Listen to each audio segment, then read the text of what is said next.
Hello friends. Did you know nearly 80% of those who watch my videos aren't subscribed? If you enjoy these stories, please hit that subscribe button and leave a like. It really helps. Thank you for being here. By the way, where are you watching from? Let me know in the comments. Boaz Cotterill had been running the US 95 corridor between Reno and Las Vegas for the better part of 11 years. And in all that time, he'd learned to read the desert the way some men read the stock market or a woman's face. The Nevada stretch wasn't like other highways. It didn't forgive mistakes, didn't offer second chances, and it sure as hell didn't care if you were having a bad night.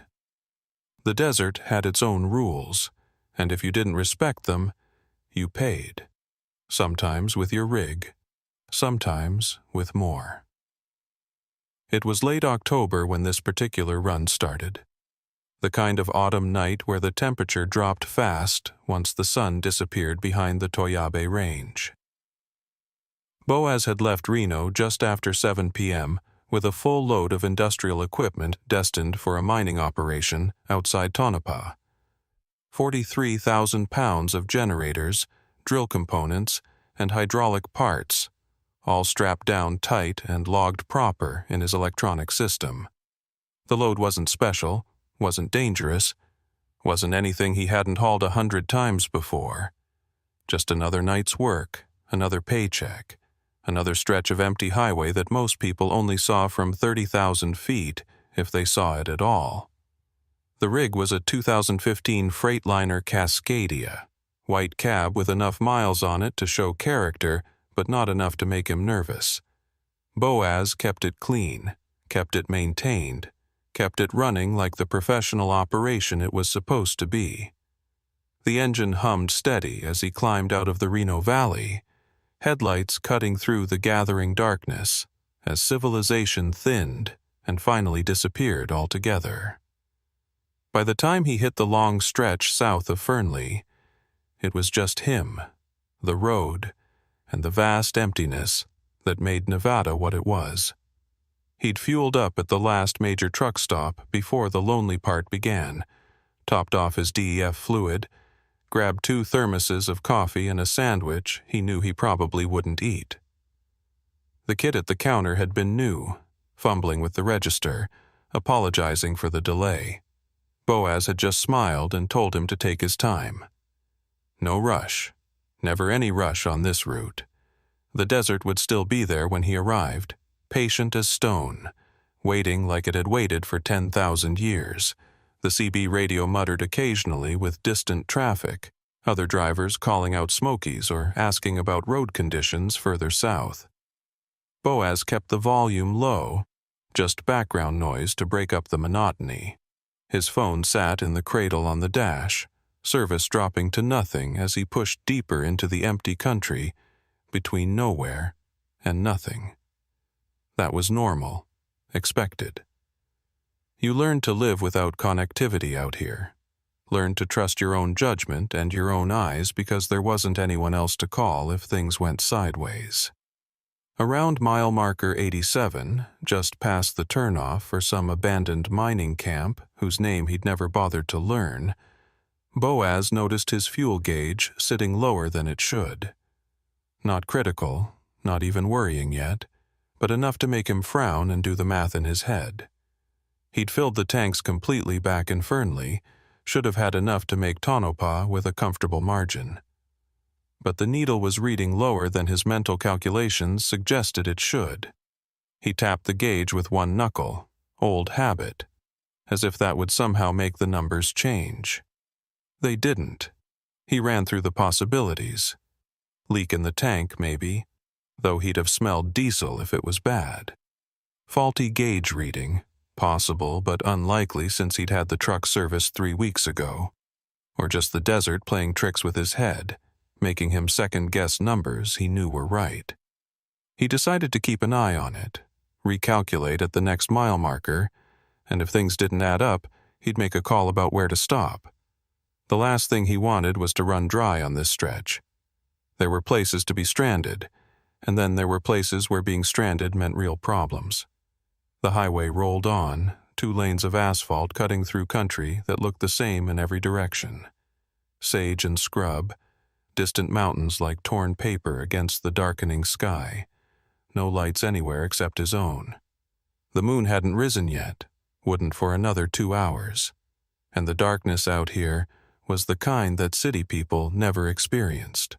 Complete. Total. The kind that made you understand why ancient humans feared the night, why they huddled around fires and told stories to keep the shadows at bay. Boaz had made this run in every season, every condition, every time of day and night. He'd seen dust storms that turned noon into midnight, seen snow close the road in January, seen heat mirages in July that looked like lakes stretching to the horizon. He'd seen a meteor shower so bright it lit up the whole desert like daylight, seen lightning storms that never made a sound, just flickered and flashed in clouds 50 miles away. The desert showed you things, taught you things, reminded you how small you were in the grand scheme. But he'd never seen what he saw at mile marker 92. At first it registered as just shapes in the road ahead, dark forms that his headlights hadn't quite resolved yet. Boaz eased off the throttle slightly, letting the rig slow as he tried to make sense of what he was seeing. The shapes took form as he closed the distance. A vehicle, he realized, sitting sideways across both lanes.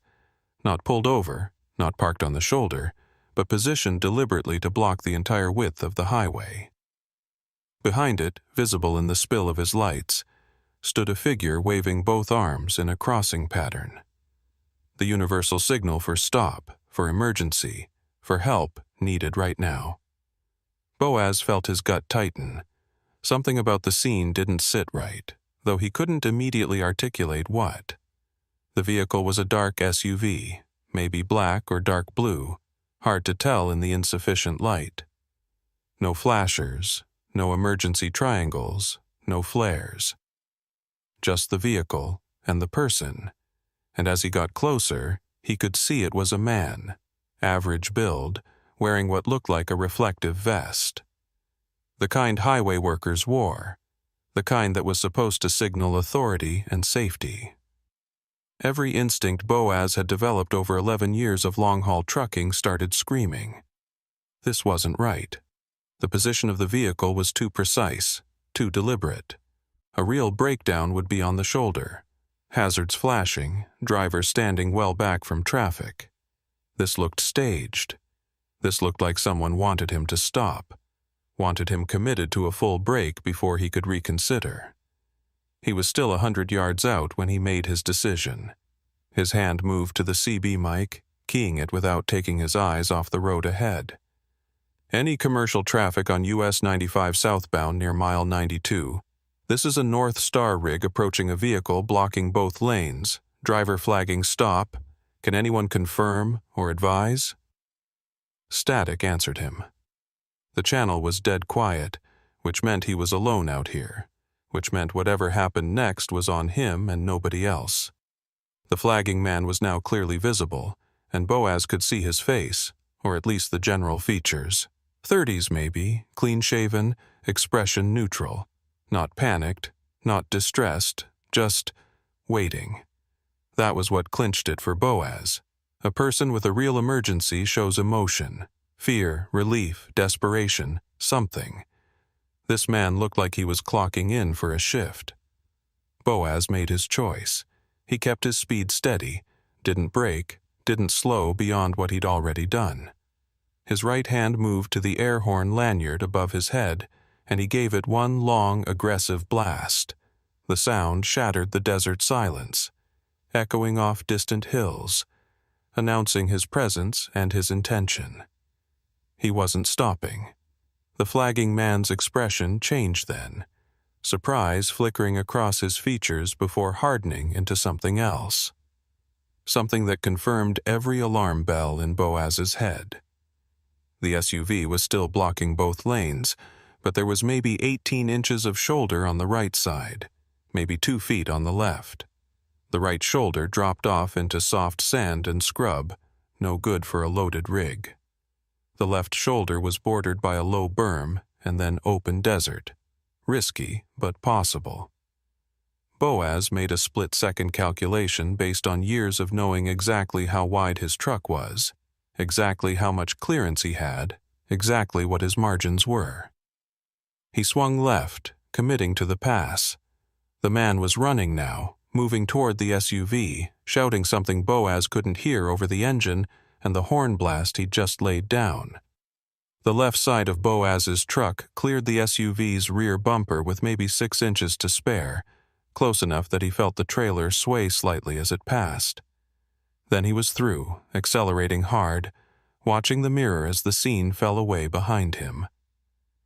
The man was standing in the middle of the road now, just a silhouette in Boaz's taillights, and the SUV wasn't moving, wasn't pursuing, just sitting there, and that was somehow worse than if they'd given chase. Boaz's heart was hammering against his ribs, adrenaline making his hands shake slightly on the wheel. He forced himself to breathe steady, forced himself to think clearly. He grabbed his phone, knowing it was useless but checking anyway. No service. Of course no service. He was still 30 miles from Tonopah, 30 miles from anything resembling civilization or help.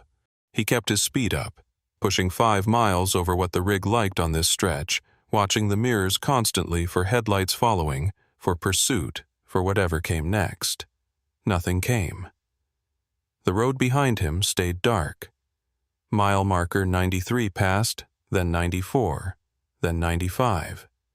The desert swallowed the incident like it had never happened, like the road behind him had simply ceased to exist. But Boaz couldn't shake the image of that man's face, the way his expression had changed when he realized Boaz wasn't stopping. Not anger, not frustration, recognition, like he'd seen this play out before, like he knew exactly what would happen next, in whatever script they'd been running. By mile marker 98, Boaz's breathing had steadied, but his mind was racing through implications. That wasn't a breakdown, that was a setup. The question was, set up for what? Robbery made sense, maybe, though what they'd expect to get from a commercial rig wasn't clear. Most truckers didn't carry cash, didn't carry valuables, just hauled loads from point A to point B, unless they knew something about his load specifically, unless someone had tipped them about what he was carrying. But his manifest was just industrial equipment, nothing valuable enough to justify this kind of operation.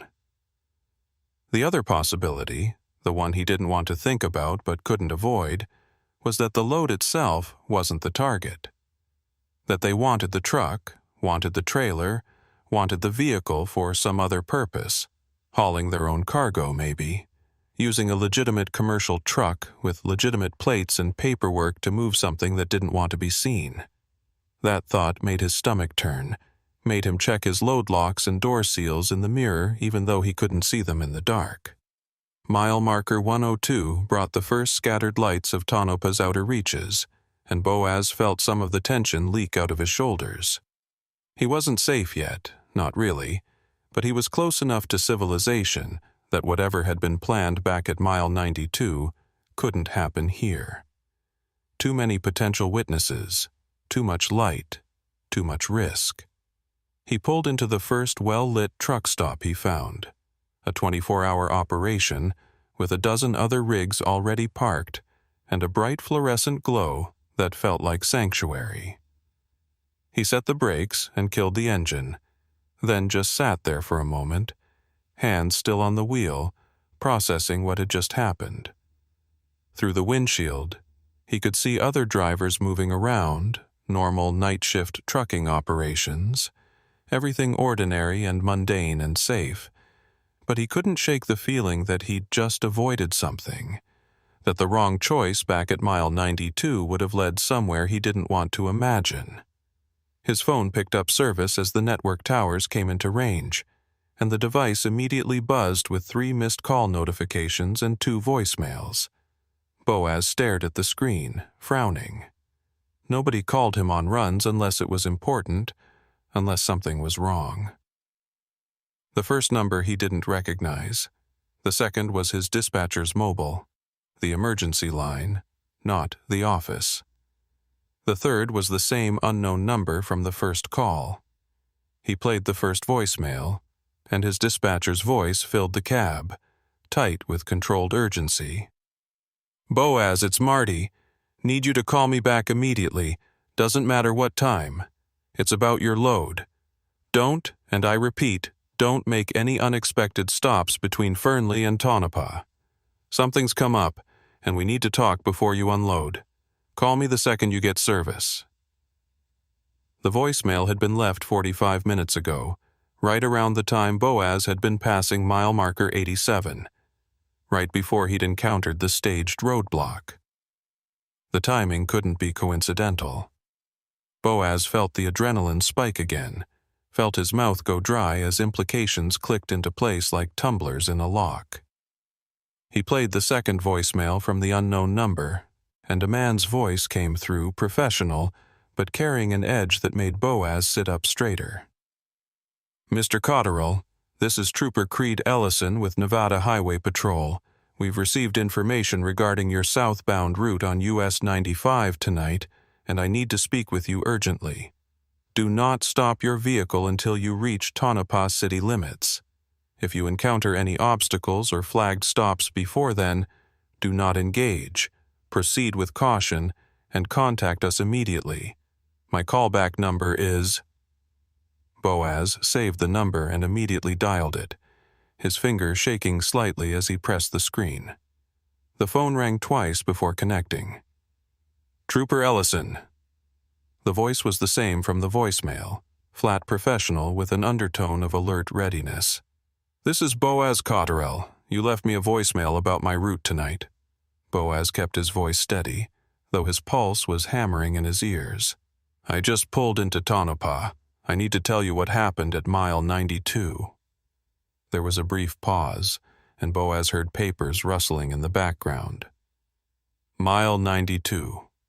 What exactly did you encounter, Mr. Cotterill?" Boaz walked him through it. The SUV blocking both lanes, the man in the reflective vest, the decision to pass on the shoulder, the lack of pursuit afterward. He kept it factual, kept it precise, left out his emotional reactions, and stuck to what he'd seen. When he finished, the silence on the other end stretched long enough that Boaz thought the call had dropped. Finally, Trooper Ellison spoke again, and his voice had shifted, become harder. "You did the right thing not stopping. We've had reports of similar setups on that stretch over the past 3 weeks. This is the first time we've had a driver actually encounter one and call it in immediately. I need you to stay exactly where you are. Don't unload, don't let anyone approach your trailer, don't open the doors for any reason. I'm 20 minutes out, and I'm bringing backup. Can you do that for me, Mr. Cotterill?" "I can do that." Boaz's voice came out rougher than he intended. "What's going on? What's in my trailer that's worth all this? According to your manifest, you're hauling industrial equipment for a mining operation. Is that correct?" The trooper's tone suggested he already knew the answer, was asking for confirmation rather than information. "That's what my paperwork says. Generators, drill parts, hydraulic equipment. Nothing special, nothing I haven't hauled before." "Mr. Cotterill, when's the last time you physically verified your load? Actually opened the trailer and looked inside?" The question hit Boaz like cold water. "At the depot in Reno, when I loaded. That was 6 hours ago. It's been sealed since then. Hasn't been opened. Hasn't been touched. Why?" "Because we have reason to believe someone may have compromised your load before you left Reno. We think what's on your manifest isn't what's actually in your trailer. And we think the people who put it there wanted to make sure you didn't make it to Tonopah with a legitimate delivery.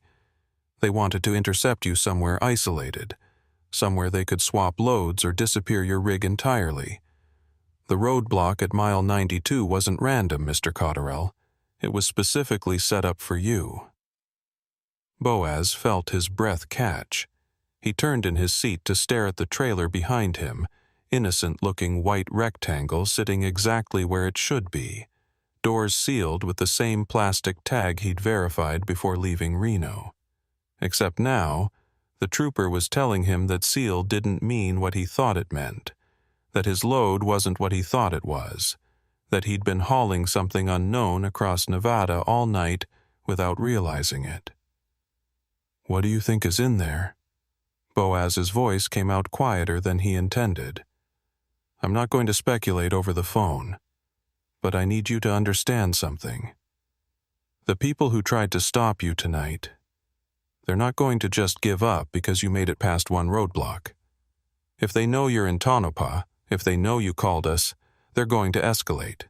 They're going to try something else, which is why I need you to stay visible, stay in public, and don't let that trailer out of your sight until we arrive. Can you promise me that?" "I can promise that." Boaz scanned the truck stop parking lot, counting vehicles, counting people, looking for anything that didn't fit. Everything looked normal. Everything looked safe. But so had the highway right up until it wasn't. "Good. I'm 15 minutes out now. Keep this line open if you can, and if anything changes, anything at all, you tell me immediately." Boaz agreed and settled in to wait, phone pressed to his ear, eyes on the mirrors, watching the desert darkness beyond the truck stop's bright lights. Somewhere out there, on an empty stretch of highway he'd driven 100 times before, people were waiting. People who wanted what was in his trailer badly enough to stage an ambush. People who had compromised his load before he'd even left Reno. People who now knew he'd made it through their trap and called the authorities. He checked the side mirror and froze. A dark SUV had just pulled into the truck stop entrance, moving slowly past the diesel pumps, headlights off. It looked like the same make and model from mile 92, though he couldn't be certain.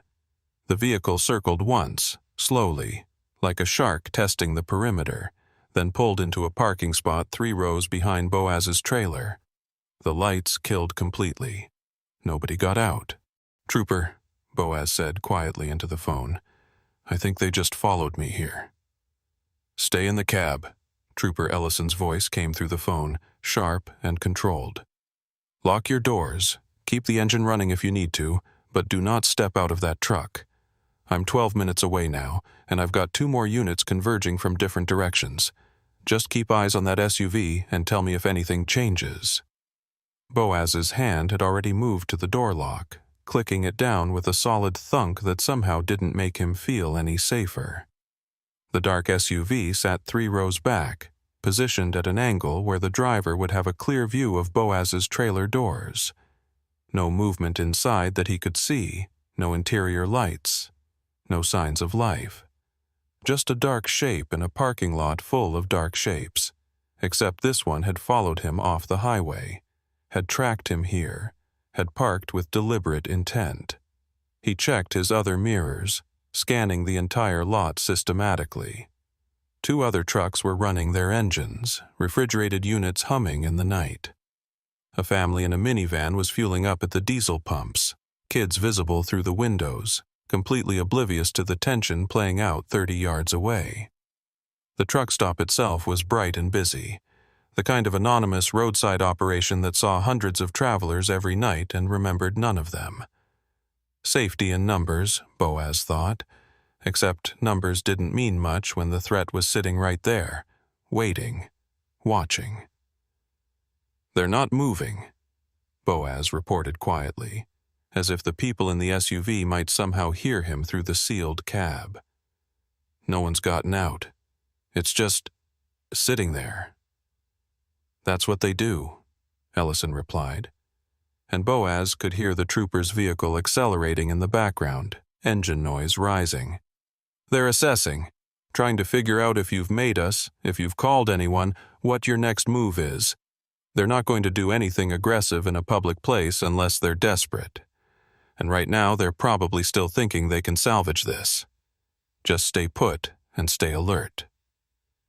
Boaz kept his eyes locked on the SUV, but his mind was churning through the implications of everything that had happened. Someone had compromised his load back in Reno before he'd even left the depot.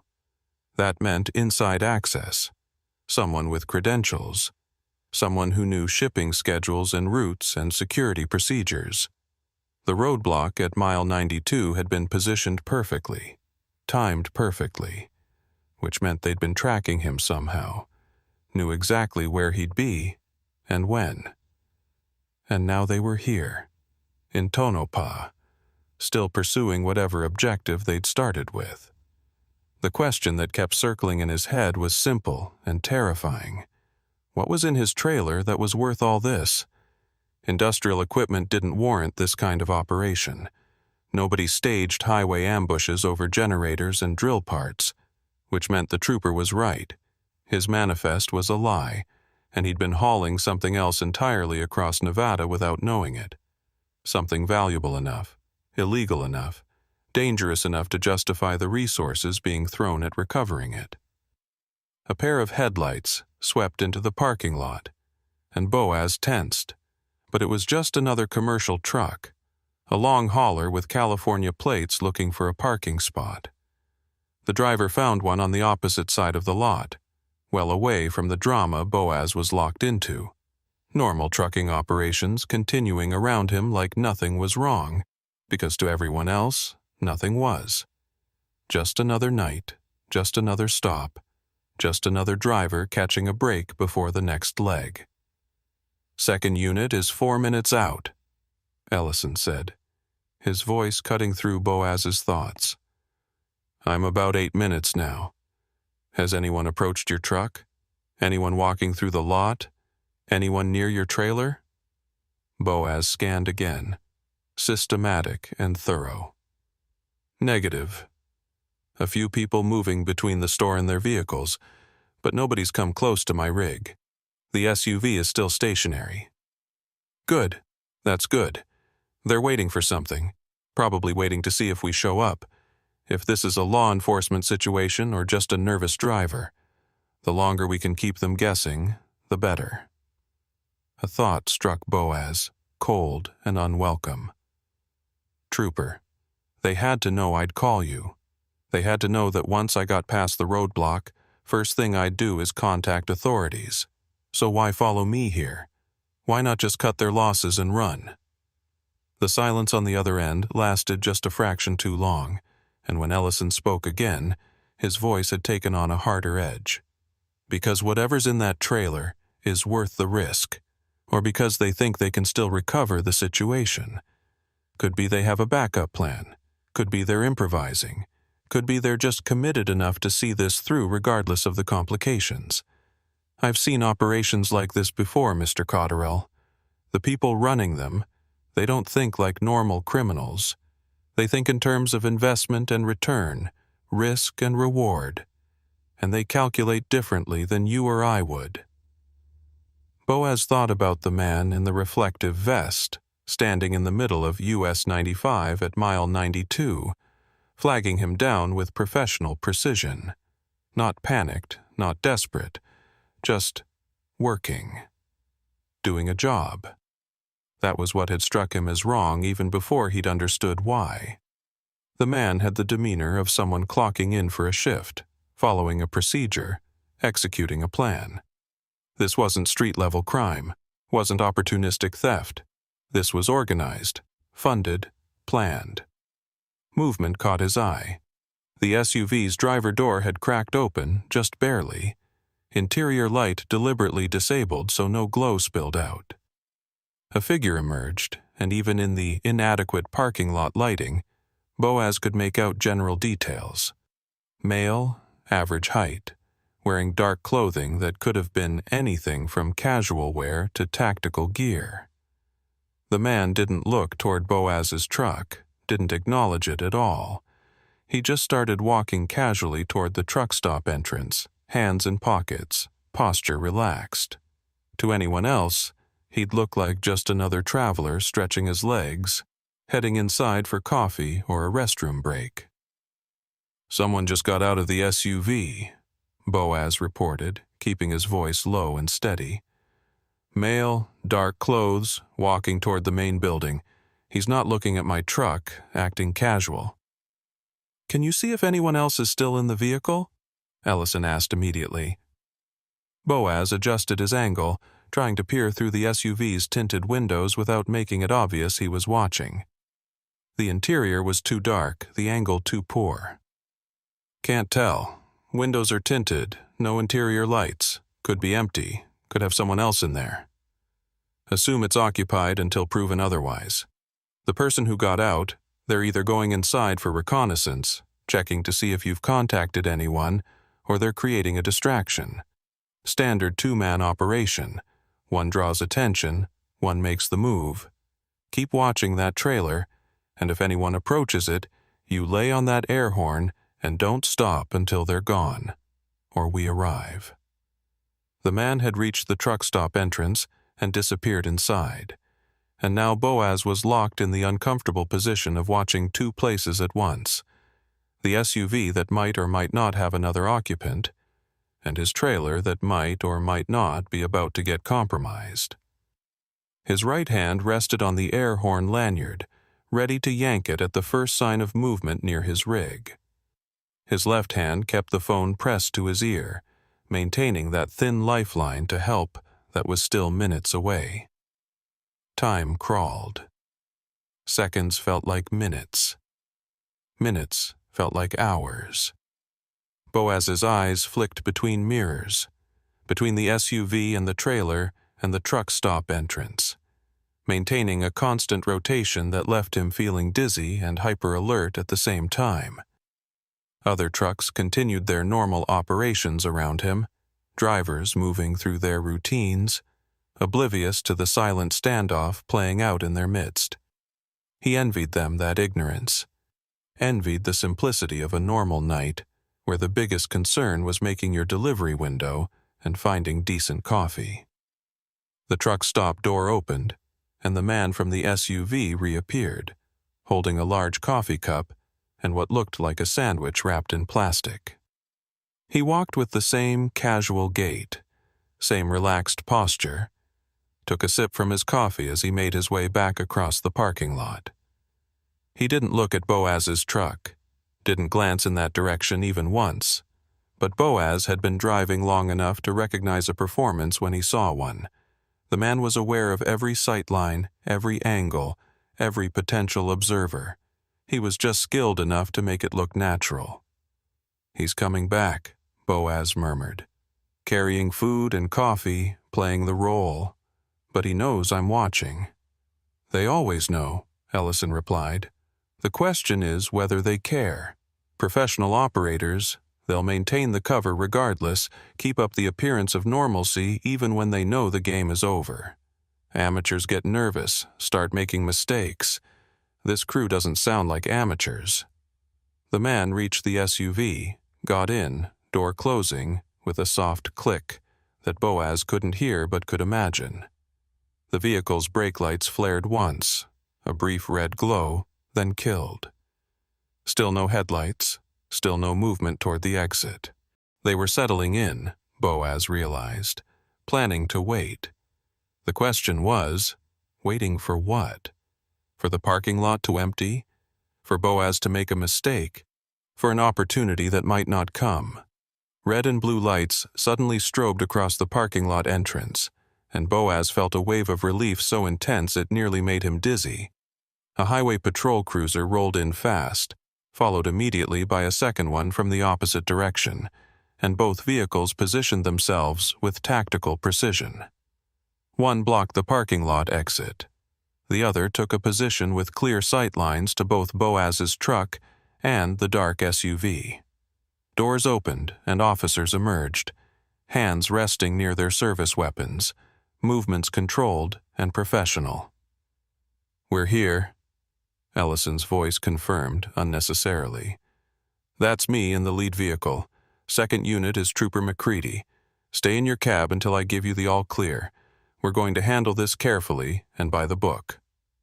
Boaz watched through his mirrors as the troopers approached the SUV with deliberate caution, one on each side, maintaining angles and distance. The SUV's driver door opened slowly, hands visible first, Then the man Boaz had seen earlier emerged with the careful movements of someone who understood exactly how this scenario played out. The second trooper circled to the passenger side, flashlight cutting through the tinted windows, confirming what Boaz had suspected. The SUV had a second occupant. The detention was textbook. Both occupants were removed from the vehicle, positioned in clear sight, hands visible at all times. No aggression, no resistance, just cold professional compliance from people who knew the drill. That bothered Boaz more than if they'd tried to run or fight.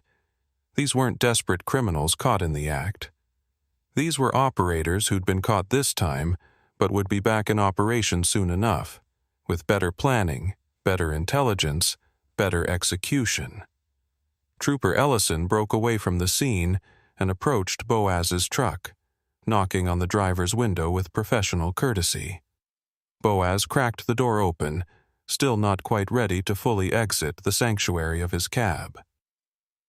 "Mr. Cotterill, I'm Trooper Creed Ellison. You can step down now, sir. The immediate threat is contained." Ellison was mid-40s, weathered face that had seen too much Nevada sun, eyes that assessed everything with the automatic threat evaluation of someone who'd spent decades in law enforcement. He didn't offer a handshake, kept his hands free, and his posture balanced, professional to the core. Boaz climbed down, legs slightly unsteady after the adrenaline crash, and followed Ellison toward the rear of his trailer. 2 more official vehicles had arrived while he was watching the SUV detention, and now the truck stop parking lot looked like a crime scene, which in fairness, it probably was. "We need to inspect your load," Ellison said, producing a bolt cutter from his patrol vehicle.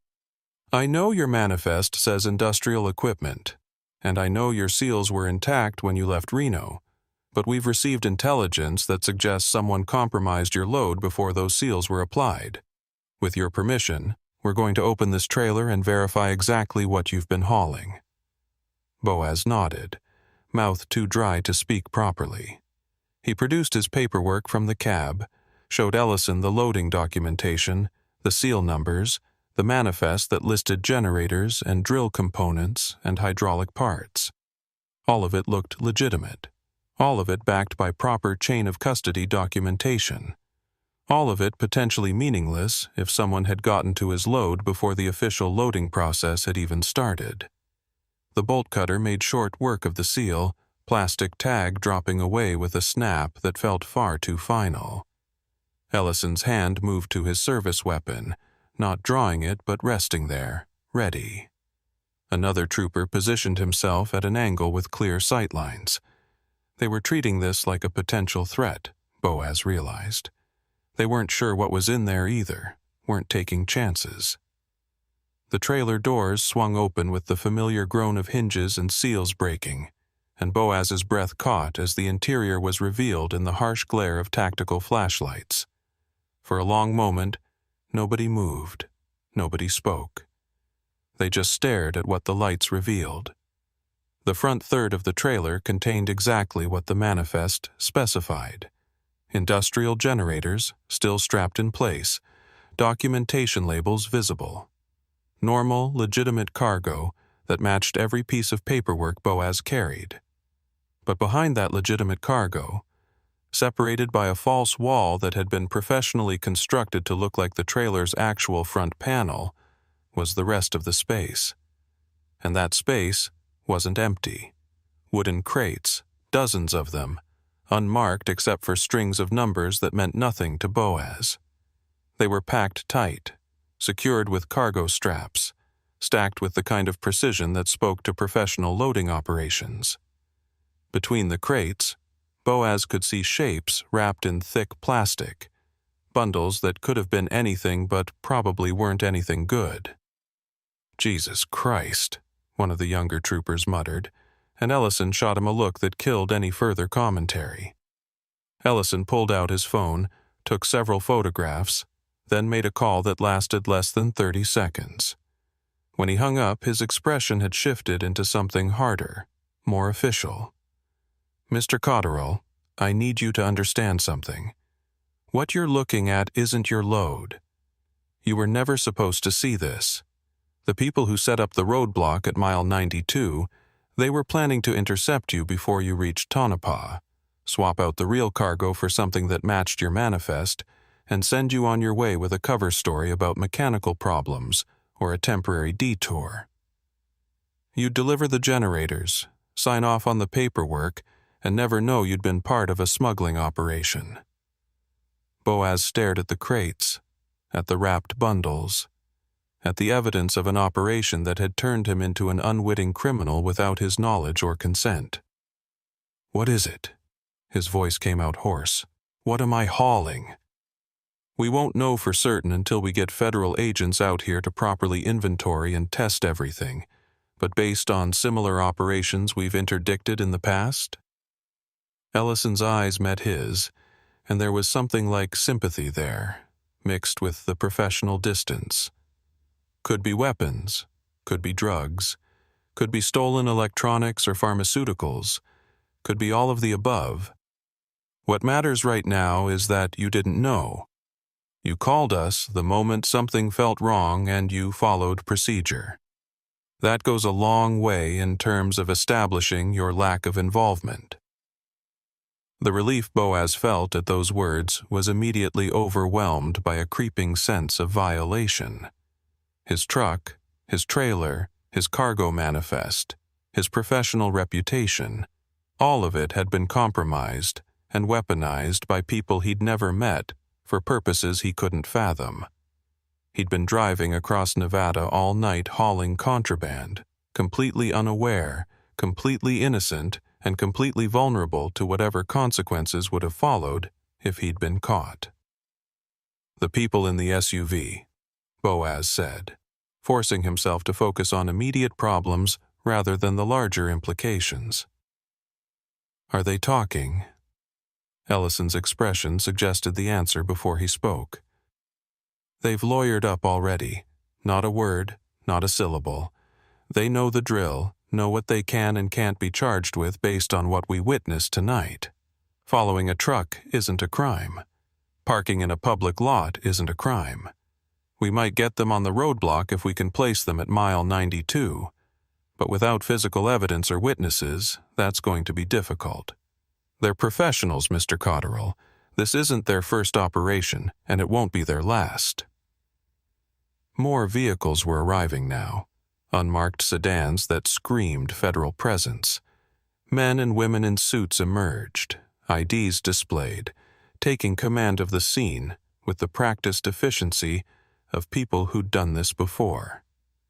DEA, Boaz guessed, or maybe FBI, possibly both.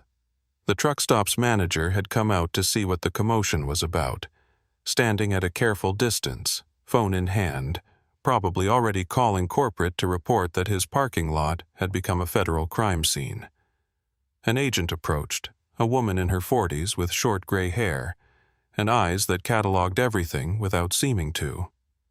"Mr. Cotterill, I'm Special Agent Verdon with the DEA.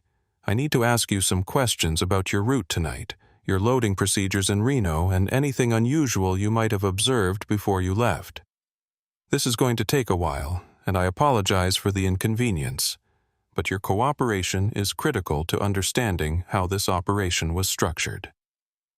Boaz nodded, suddenly exhausted, adrenaline finally giving way to a bone-deep fatigue that made standing upright feel like a monumental effort. He followed Agent Verdon to one of the unmarked vehicles, climbed into the back seat, and began the process of recounting every detail of his night. The loading depot in Reno, the routine he'd followed, the people he'd interacted with, the moment he'd noticed his fuel gauge reading lower than expected, the roadblock at mile 92, the decision to bypass it, the SUV following him to Tonopah. All of it documented, recorded, analyzed for clues about how the operation had been structured and who might be involved. Hours blurred together. Coffee appeared at some point. Truck stop coffee in a paper cup that tasted like cardboard but provided caffeine. Other truckers had been moved to different sections of the parking lot, their routes disrupted, but their cooperation necessary for securing the scene. Boaz caught glimpses through the sedan's windows of his trailer being systematically emptied, each crate documented and photographed and loaded into federal vehicles for transport to whatever facility handled evidence in operations like this. Dawn was breaking over the Nevada desert, painting the sky in shades of orange and pink that seemed impossibly beautiful given the circumstances, when Agent Verdon finally closed her notebook and offered something that might have been a smile. "You're free to go, Mr. Cotterell. We'll need your truck and trailer for a few more days while we process everything, but we've arranged for a rental vehicle to take you back to Reno. Your company's been notified, and they understand this situation was beyond your control. You'll need to make yourself available for follow-up interviews, possibly testimony if this goes to trial, but for now, you're done." Boaz stepped out of the sedan into morning air that felt crisp and clean and normal, like the desert was pretending nothing had happened, like the night had been just another night. His truck sat empty now, trailer doors hanging open, interior stripped and sterile under the forensic team's attention.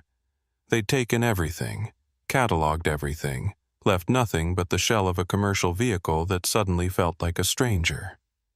Trooper Ellison appeared beside him, holding a business card. "You did good tonight, Mr. Cotterell. A lot of drivers would have stopped at that roadblock, would have trusted the situation, would have gotten into serious trouble. Your instincts saved you from becoming a victim or an accomplice. That matters." Boaz took the card, studied it without really reading it. "What happens now? To the people you arrested, to the operation, to my reputation? The people we detained tonight will probably make bail and disappear. That's the reality of how these things work.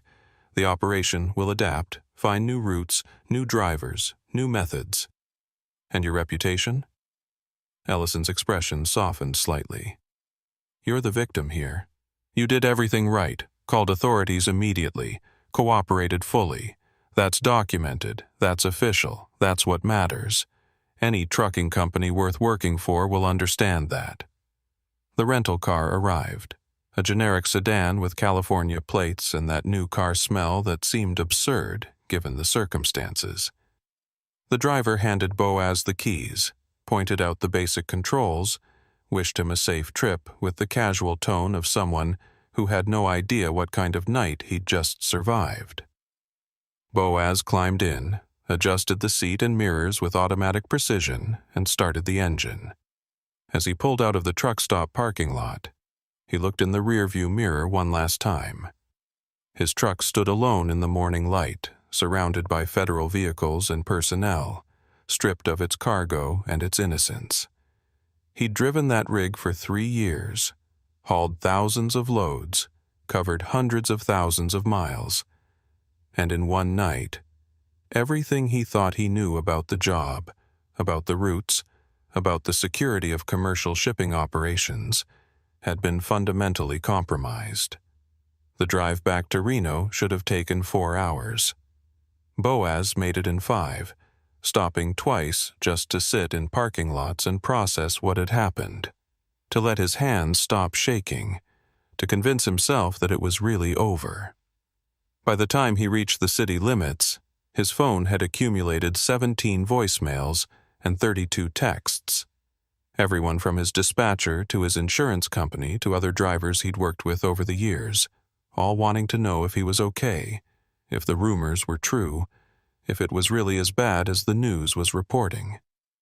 He ignored them all and drove straight to his apartment, a modest one-bedroom in a complex that housed mostly service industry workers and retirees.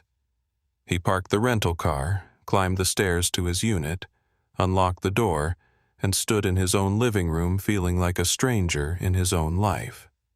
Everything looked the same. Everything was different. His phone rang. Dispatcher. He answered it out of professional habit more than any desire to talk. "Boaz, thank God. Are you okay? We heard what happened. The feds came by the depot. They're interviewing everyone who had access to your load. This is insane, man. This is absolutely insane." "I'm okay," Boaz heard himself say, though he wasn't sure if it was true. I'm home. I'm safe. I'm just processing. Take whatever time you need. We've got your routes covered. We've got insurance handling everything. You just focus on yourself right now. And Boaz, you did the right thing out there. You trusted your instincts, and you're alive because of it. Remember that. Boaz hung up and sat on his couch, staring at nothing, thinking about a man in a reflective vest standing on US 95 at mile 92, flagging down trucks with professional precision. Thinking about a dark SUV parked in a truck stop lot, occupants who'd lawyered up immediately and would probably never face real consequences for what they'd tried to do. Thinking about wooden crates and wrapped bundles that had been hidden behind a false wall in his trailer, cargo he'd been hauling without knowledge or consent across a desert that suddenly felt a lot less empty than it used to. His phone buzzed, a text from a number he didn't recognize, just 4 words that made his blood run cold. Should have stopped, Boaz. He stared at the message for a long moment, then forwarded it to Trooper Ellison's number without responding. The reply came back within 2 minutes.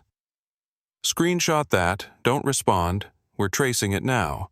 Change your number if you need to. This isn't over, but we're on it. Boaz set the phone down and looked at his hands. They were shaking again, fine tremors he couldn't control. He'd thought reaching Tonopah meant safety, thought cooperating with authorities meant the end of his involvement, but that text message said otherwise.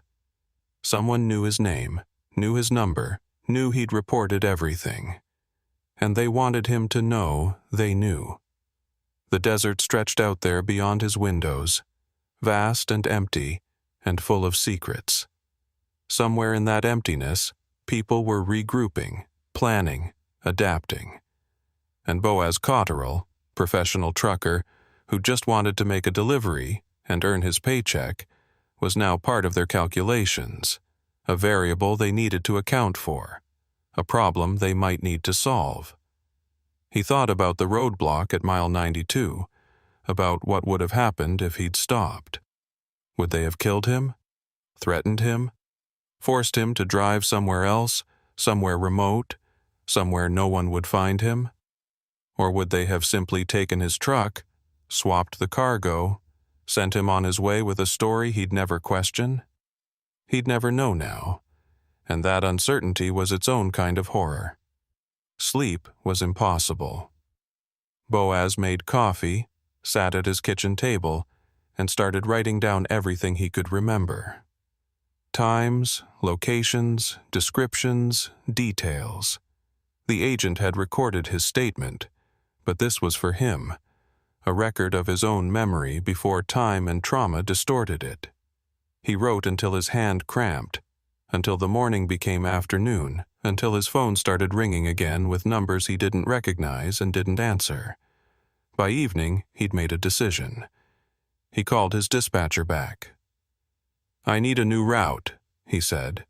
Different corridor, different cargo, different everything. Can you make that happen? The pause on the other end suggested the answer before it came. Boaz, you need time off. You need to process this, talk to someone, take care of yourself. You can't just jump back behind the wheel and pretend nothing happened. I know what happened, Boaz said, voice harder than he intended. I know exactly what happened, and sitting in my apartment thinking about it isn't going to help. I need to drive.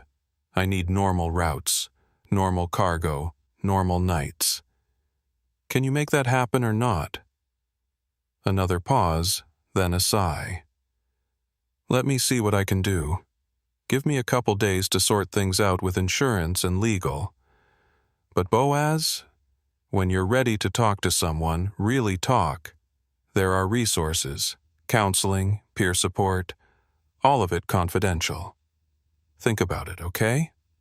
Boaz agreed and hung up, though he had no intention of talking to counselors or support groups. What would he say?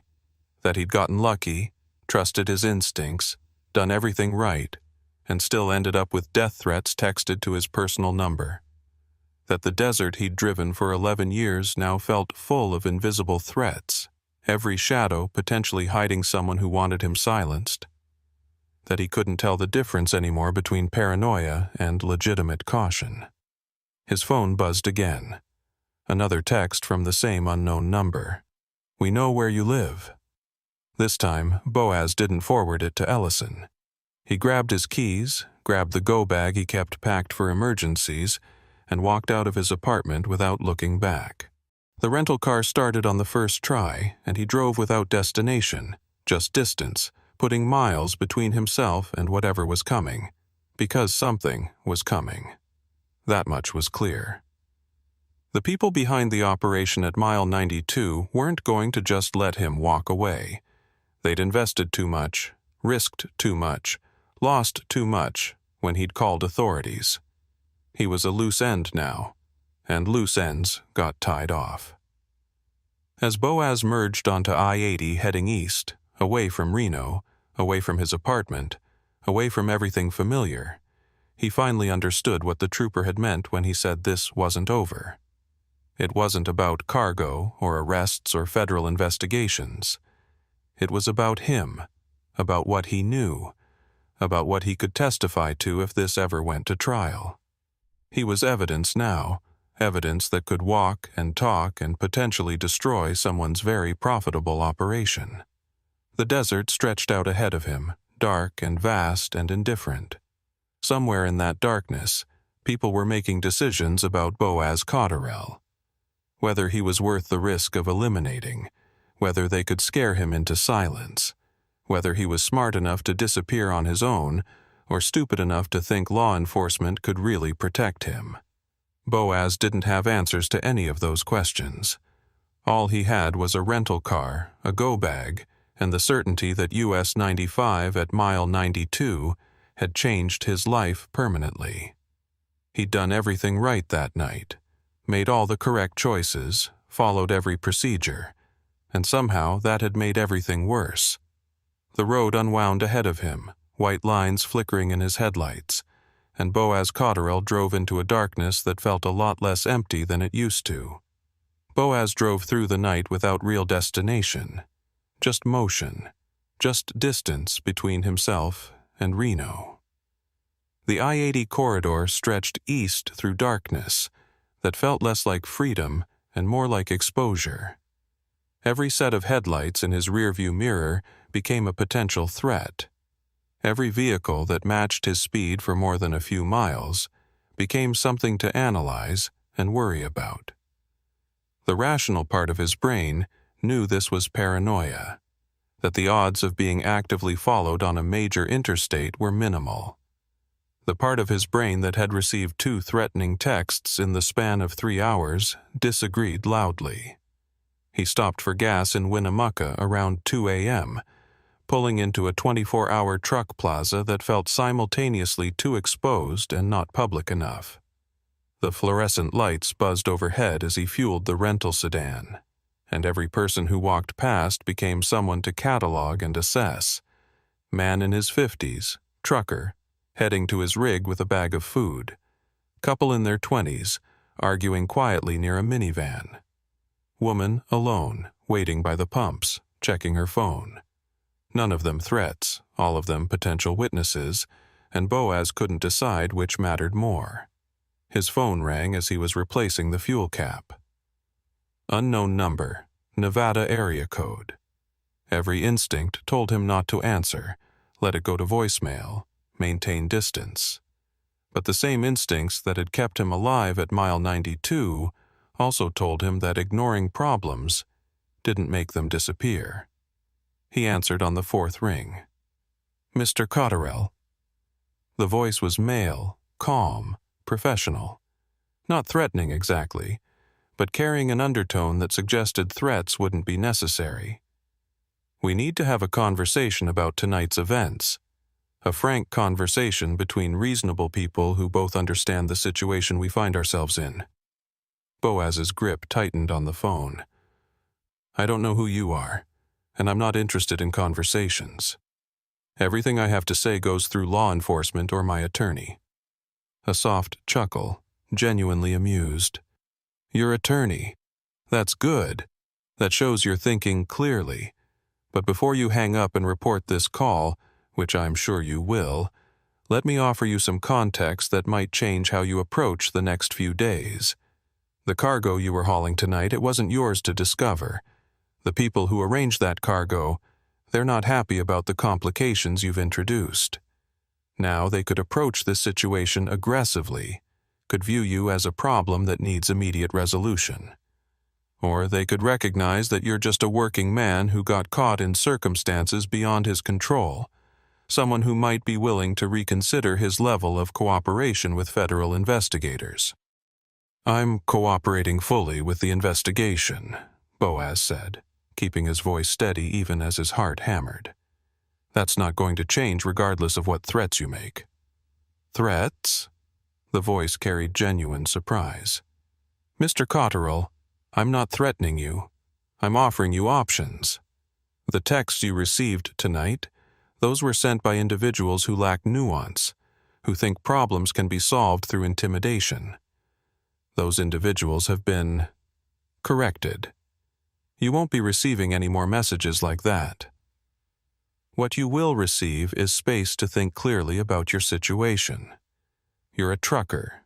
You understand logistics. You understand that every action has downstream consequences. The question is whether those consequences affect just you, or whether they extend to other people in your life." The implication hung in the air, heavy and unmistakable. Boaz thought about his ex-wife in Sacramento, his daughter in college in Oregon, his brother's family in Carson City. People he'd kept at arm's length for years, not out of malice but because the road didn't leave much room for close relationships. People who were now potentially vulnerable because of choices he'd made at mile 92. "You're talking about threatening my family." Boaz's voice had gone flat, drained of emotion. "You're telling me that if I testify or cooperate with the investigation, people I care about become targets." "I'm not telling you anything specific, Mr. Cotterill. I'm simply pointing out that your choices affect more than just yourself. That's true whether we're discussing cooperation with law enforcement or any other decisions you might make. Now, I'm going to disconnect this call. You're going to report it to Trooper Ellison or whoever else you've been coordinating with. They're going to trace the number, find it's a burner phone currently sitting in a trash can at a rest stop in Elko, and hit a dead end. And then you're going to think very carefully about what kind of testimony you're willing to provide, what kind of information you're willing to share, and whether protecting people who can't protect you is worth risking people who depend on you. Take your time. Think it through. We're patient people when patience serves our interests." The line went dead. Boaz stood by the rental car in the harsh fluorescent light of a Winnemucca truck plaza, phone still pressed to his ear, processing implications that felt like physical weight settling onto his shoulders. They knew about his family. They'd done research, built profiles, identified leverage points. This wasn't street-level crime, wasn't even organized crime in the traditional sense. This was something more sophisticated, more connected, more dangerous than he'd understood. He forwarded the call log to Trooper Ellison with a brief text. "Just received call from people behind the operation. Recording if possible, they mentioned my family."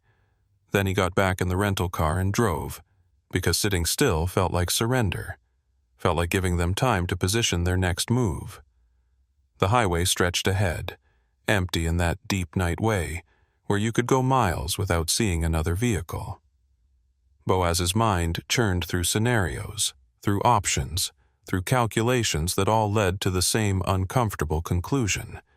He was exposed, vulnerable, caught between law enforcement that could offer protection but no guarantees, and criminals who could offer immunity but at costs he wasn't sure he could pay. His phone rang again, this time Trooper Ellison's number. Boaz answered immediately. "Mr. Cotterill, where are you right now?" Ellison's voice was tight, controlled urgency bleeding through professional calm. I-80 eastbound, just past Winnemucca. I got another call, different than the texts, someone who, I know, I got your message.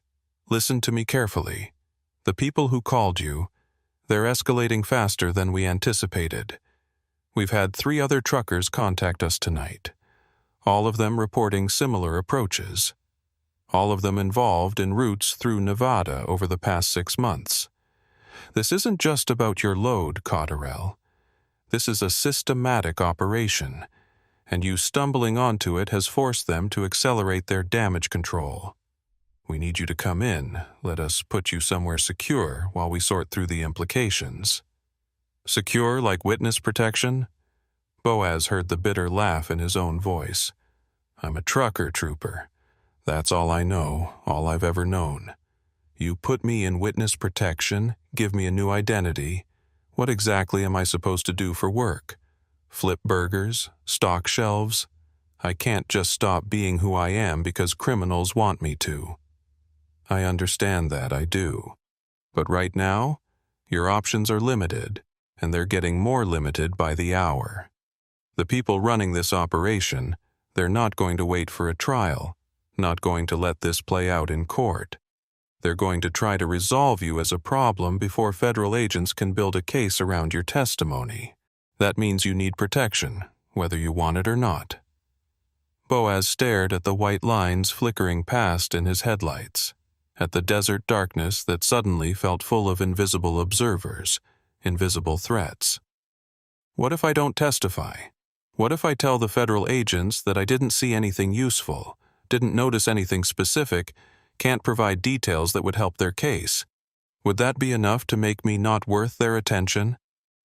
The pause on the other end lasted too long, and when Ellison spoke again, his voice carried a weight that confirmed what Boaz already knew. You're already in their system, Cotterell. You already reported the roadblock, already cooperated with the search, already gave statements. You can refuse to testify, but that doesn't erase what you've already done. And frankly, these people might not believe you've actually backed off. They might see any claims of non-cooperation as a tactical move, a way to lower their guard while the investigation continues. You're in this now, whether you want to be or not. The truth of it settled into Boaz's chest like cold stone. He'd done everything right at mile 92, trusted his instincts, made the correct choices, and those correct choices had painted a target on his back that wouldn't wash off. He thought about the man in the reflective vest, standing in the highway with professional calm. Thought about the dark SUV following him to Tonopah. Thought about the voice on the phone, offering options that weren't really options at all. Where do you want me to go? Boaz finally asked, voice hollowed out by exhaustion and resignation. There's a highway patrol station in Elko, about an hour ahead of you. I've already called ahead. They're expecting you. Pull in there. We'll coordinate with federal agents, and we'll figure out next steps. But Cotterell? Don't stop anywhere between Winnemucca and Elko. Don't make casual conversation with anyone. Don't deviate from the direct route. These people have shown they can mobilize quickly, and we don't know what kind of network they have monitoring the corridors. Just drive straight through and get to safety. Boaz agreed and disconnected, then pushed the rental car up to 75. Faster than he liked on unfamiliar roads, but slower felt like waiting for something bad to catch up. The highway unwound through darkness, and he found himself cataloging every vehicle he passed, every rest area, every possible ambush point. The paranoia he'd been fighting all night had shifted into something else, something more like tactical awareness, the mental state of someone who understood they were being hunted and couldn't afford to miss details. Mile marker 265 appeared in his headlights, then 270, then 275. Small towns flickered past, little more than clusters of lights in the desert darkness. Places that looked dead and empty at 3 a.m., but probably contained their own networks, their own watchers, their own people who noticed a rental sedan driving through at unusual hours. Boaz wondered how many of those people were just living normal lives, and how many might be part of the organization that wanted him silenced. Around mile marker 285, a vehicle pulled onto the highway behind him from what looked like a ranch access road, no lights initially, then headlights snapping on after it had already merged. Boaz's stomach clenched, and he watched the mirror as the vehicle accelerated to match his speed, maintaining a consistent distance of maybe 4 car lengths. Dark pickup, couldn't make out the model, couldn't see the plate, could be nothing. Could be exactly the kind of mobile surveillance Ellison had warned him about. He tested it by slowing to 65. The pickup slowed too, maintaining the same gap. He accelerated back to 75. The pickup matched him. Not closing the distance, not dropping back, just maintaining perfect separation like a professional tail. Boaz's hands tightened on the wheel, and he considered his options. He could call Ellison, report the tail, ask for guidance. He could try to lose the pickup, though his driving skills in a rental sedan versus someone who knew these roads was questionable. Or he could just maintain course, keep heading for Elko, and hope that the highway patrol station represented safety the pickup wouldn't challenge. He chose the third option, mostly because the other two felt like escalation, and escalation without knowing what he was escalating into seemed like a good way to make fatal mistakes. The pickup stayed behind him, constant and patient, and Boaz found himself checking the mirror every 10 seconds, watching for any change in behavior, any sign that the tail was about to become something more aggressive. Mile marker 295 brought the first scattered lights of Elko's outer edges, and the pickup maintained its position. Boaz followed the GPS directions to the highway patrol station, a low brick building set back from the main highway, well-lit parking lot with security cameras visible. The pickup continued past, as Boaz turned in, didn't slow, didn't acknowledge, just kept driving like it had never been following him at all. Boaz parked directly under a light pole, in full view of the security cameras, and sat for a moment trying to calm his breathing before he got out. The station's interior was standard law enforcement, institutional but functional. A desk sergeant looked up as Boaz entered, recognized him immediately from whatever bulletin had been sent ahead. "Mr. Cotterill, Trooper Ellison called, said you'd be arriving. There's a conference room in back where you can wait. Coffee's fresh, restrooms are down the hall. Federal agents are en route from Reno, should be here within the hour." Boaz nodded and followed directions to the conference room, a windowless space with a table, 6 chairs, and that peculiar emptiness that all official waiting rooms seem to share. He poured coffee from the pot on the side table, sat down, and tried to process the fact that his life had fundamentally changed in less than 12 hours.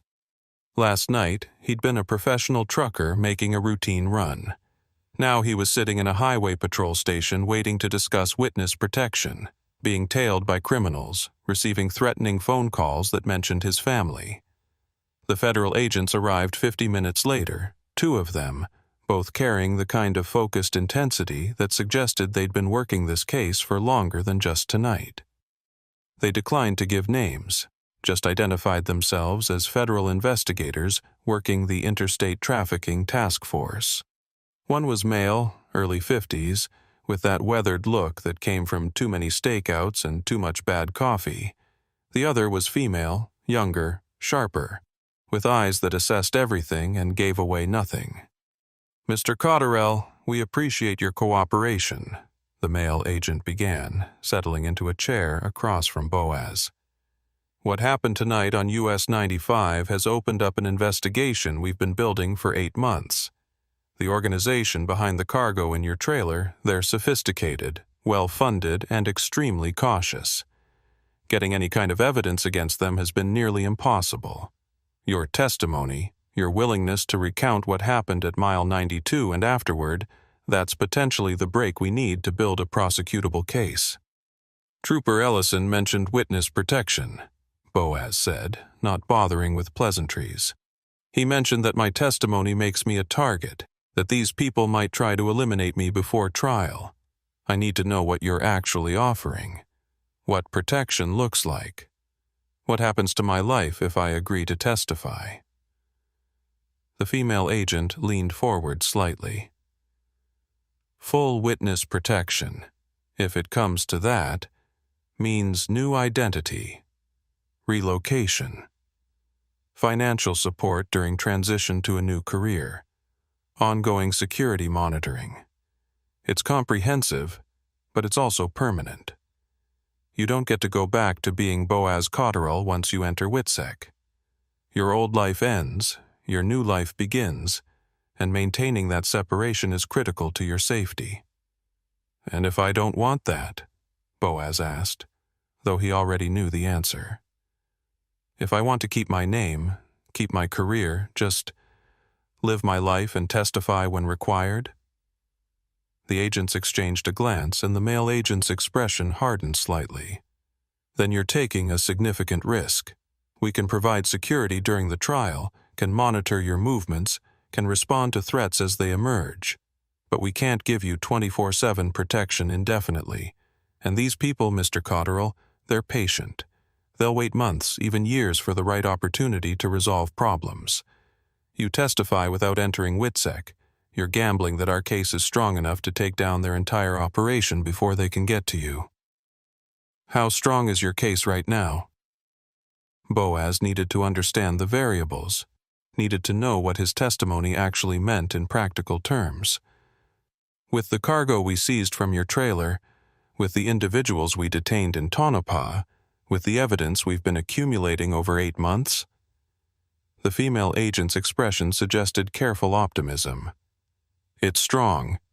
Not bulletproof, not guaranteed convictions, but strong enough that we're confident about indictments. Your testimony adds the human element, the first-hand account of how they operate, the details that turn a cargo seizure into a conspiracy case. You're not the only piece, but you're an important one. Boaz thought about his apartment in Reno, about the roots he knew, about 11 years of building a career and a reputation in an industry that didn't forgive mistakes or failures. Thought about becoming someone else, learning new skills at 44 years old, starting over in a life that had no connection to everything he'd worked for. And he thought about his daughter, his ex-wife, his brother's family, people who would be told that Boaz Cotterill had disappeared, entered witness protection, was gone forever for his own safety. I need time to think about this, he said finally. I can't make this kind of decision at 4 a.m. after the night I've had. The agents nodded, professional understanding that still carried an edge of urgency.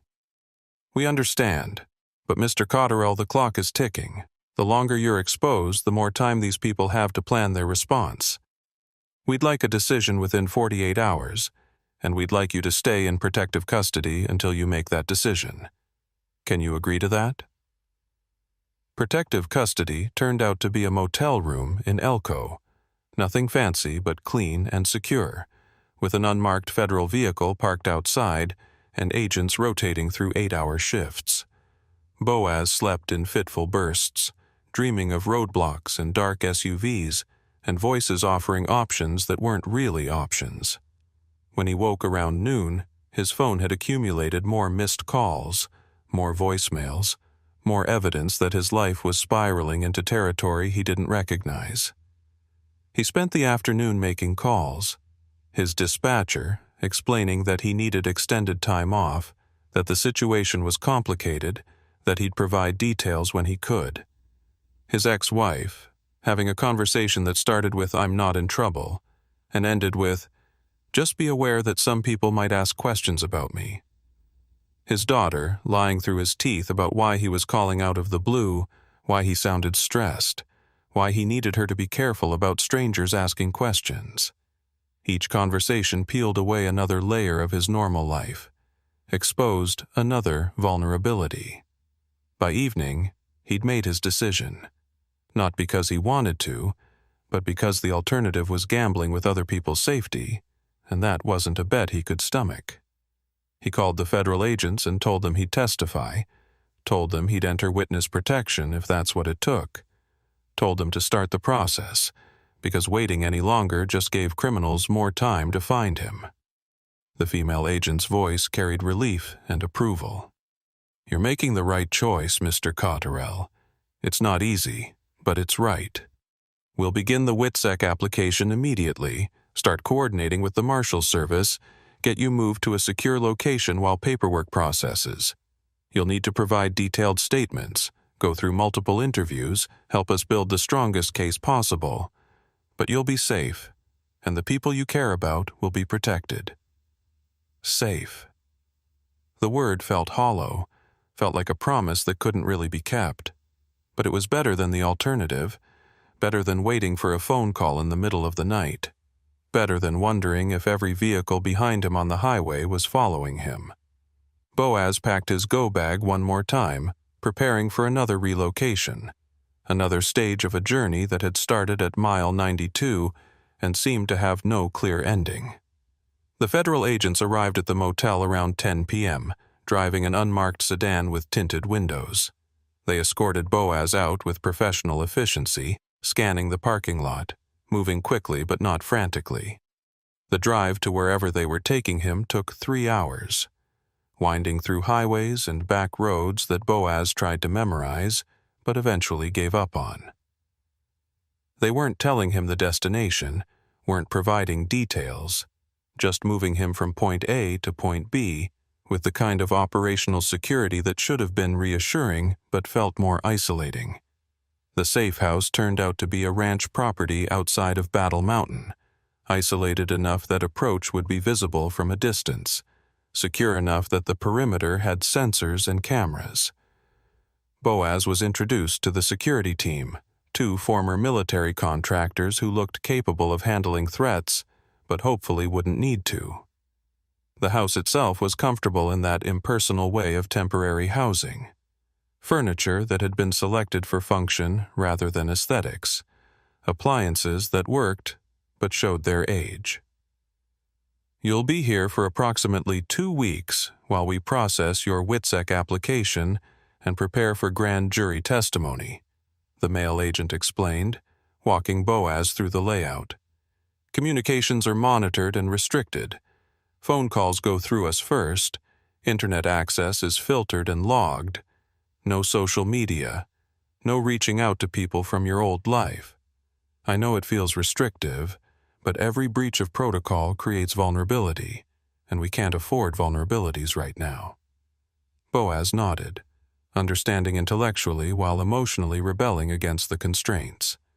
He'd spent his adult life on the road, independent, mobile, free to make his own choices and set his own schedule. This was the opposite of everything his career had represented. Confined, monitored, dependent on other people for his safety and his information about the outside world. The first week crawled past in a haze of interviews and statements. Federal agents rotated through, asking the same questions from different angles, building a comprehensive record of everything Boaz had witnessed, experienced, deduced. They wanted details about the loading depot in Reno, about his normal procedures, about anything unusual he might have noticed before the night of the incident. They wanted granular descriptions of the roadblock at mile 92, of the man in the reflective vest, of the SUV that followed him to Tonopah. They wanted his impressions, his interpretations, his gut feelings about what he'd seen. Some of it Boaz could provide with confidence. The layout of the roadblock, the position of the vehicle, the man's demeanor and appearance. Other questions exposed the limits of what he'd actually observed. The SUV's plate number, vehicle identification details, whether he'd seen weapons or noticed specific equipment. His memory was good but not perfect, and the agents pushed for precision that sometimes he just couldn't deliver. "That's normal," the female agent assured him during one particularly frustrating session. "You're not a trained observer. You were experiencing a crisis situation. Your brain was focused on survival rather than cataloging evidence. What you remember is more than most witnesses could provide, and it's enough to build from. The second week brought different visitors. Marshal Service personnel began the WITSEC intake process, walking Boaz through the mechanics of identity change, relocation logistics, financial arrangements. They explained how his assets would be liquidated, how his debts would be settled, how he'd receive a new social security number, driver's license, birth certificate, the paperwork foundation of a life that had never existed before.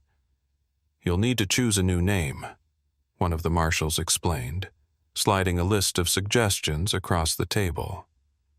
"We've pre-cleared these based on availability and background conflicts.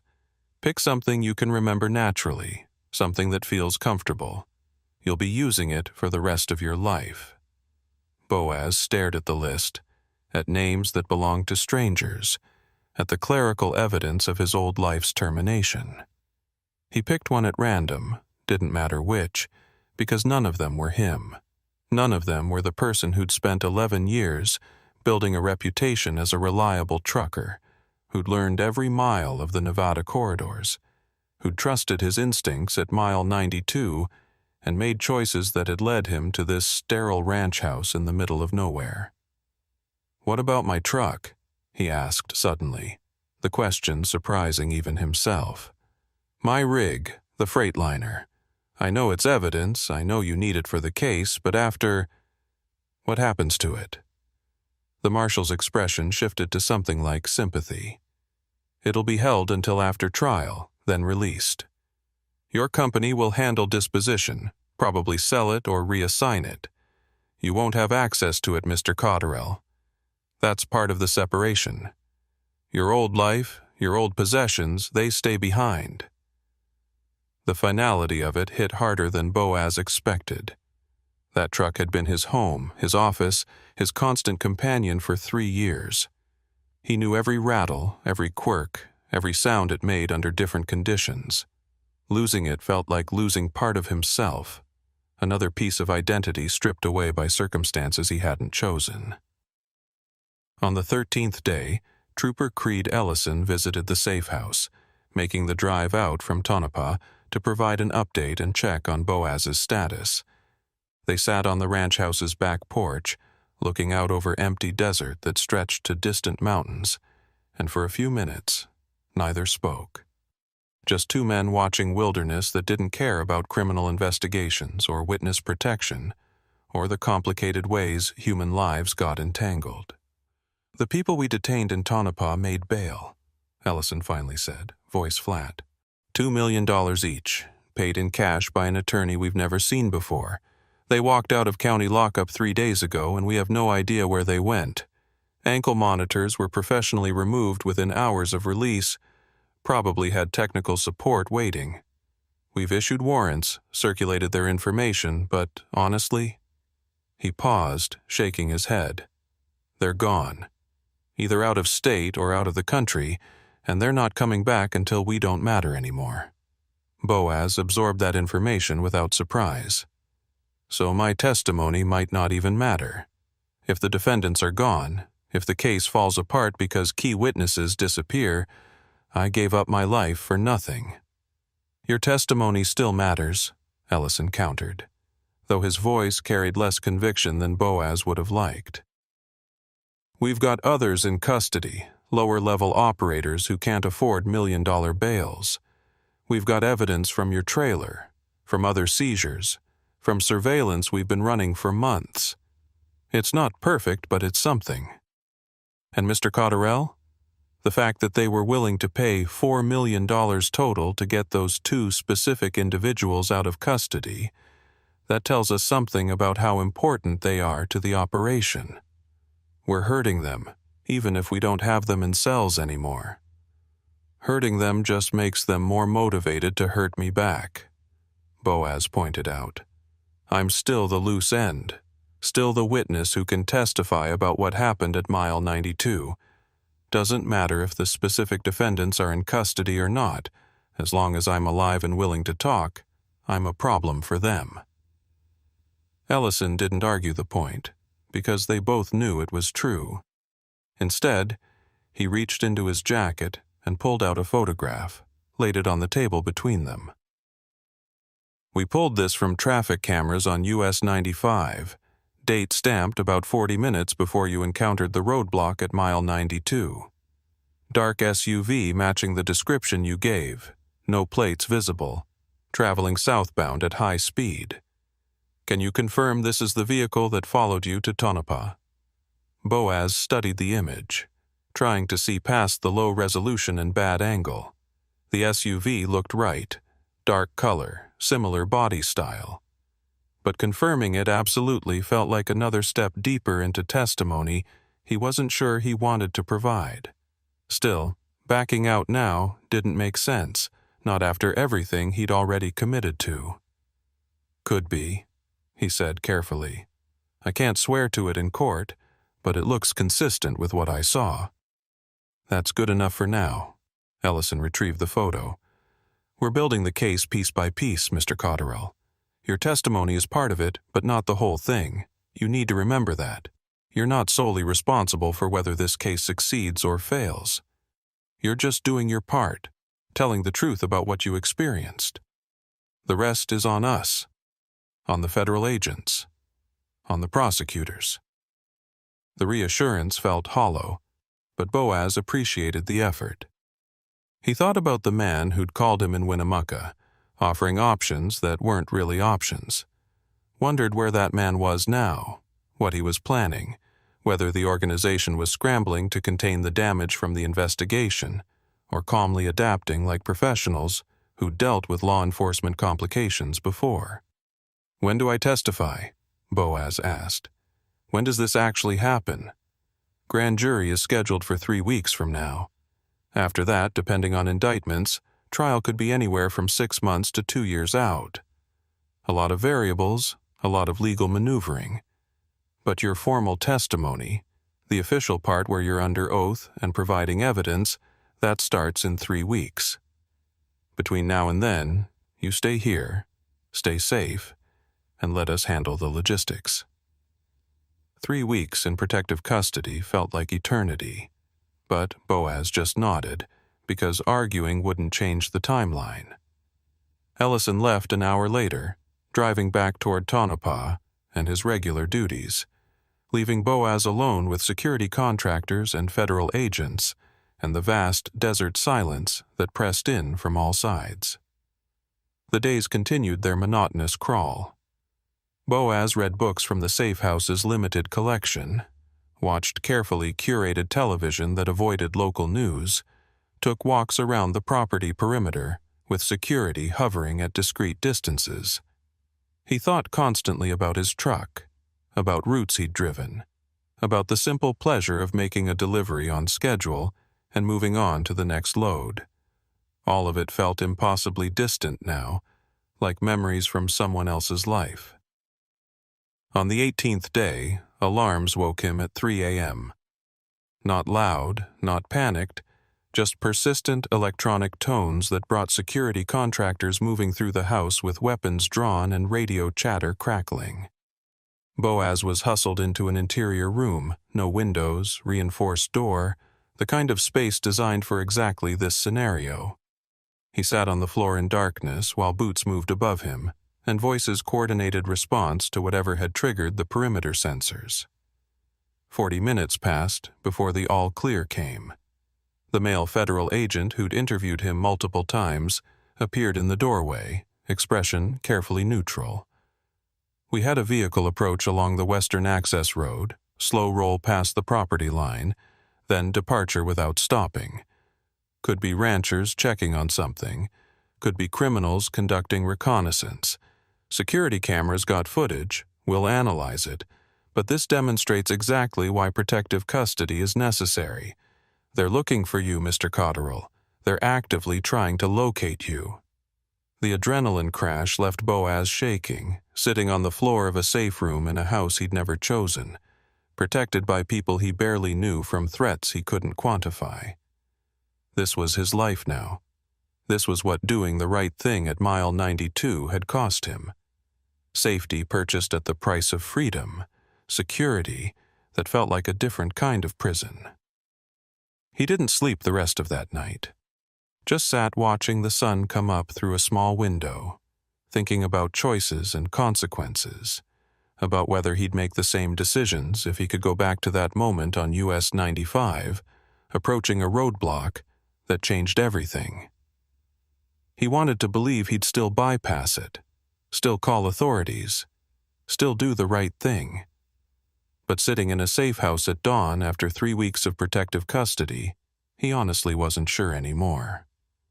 The final week before grand jury testimony brought renewed intensity to the interviews. Federal prosecutors joined the sessions, drilling Boaz on specific details, preparing him for questions he'd face under oath, identifying potential weaknesses in his account that defense attorneys might exploit. They were professional, thorough, and ruthlessly focused on building a case strong enough to secure indictments against multiple defendants.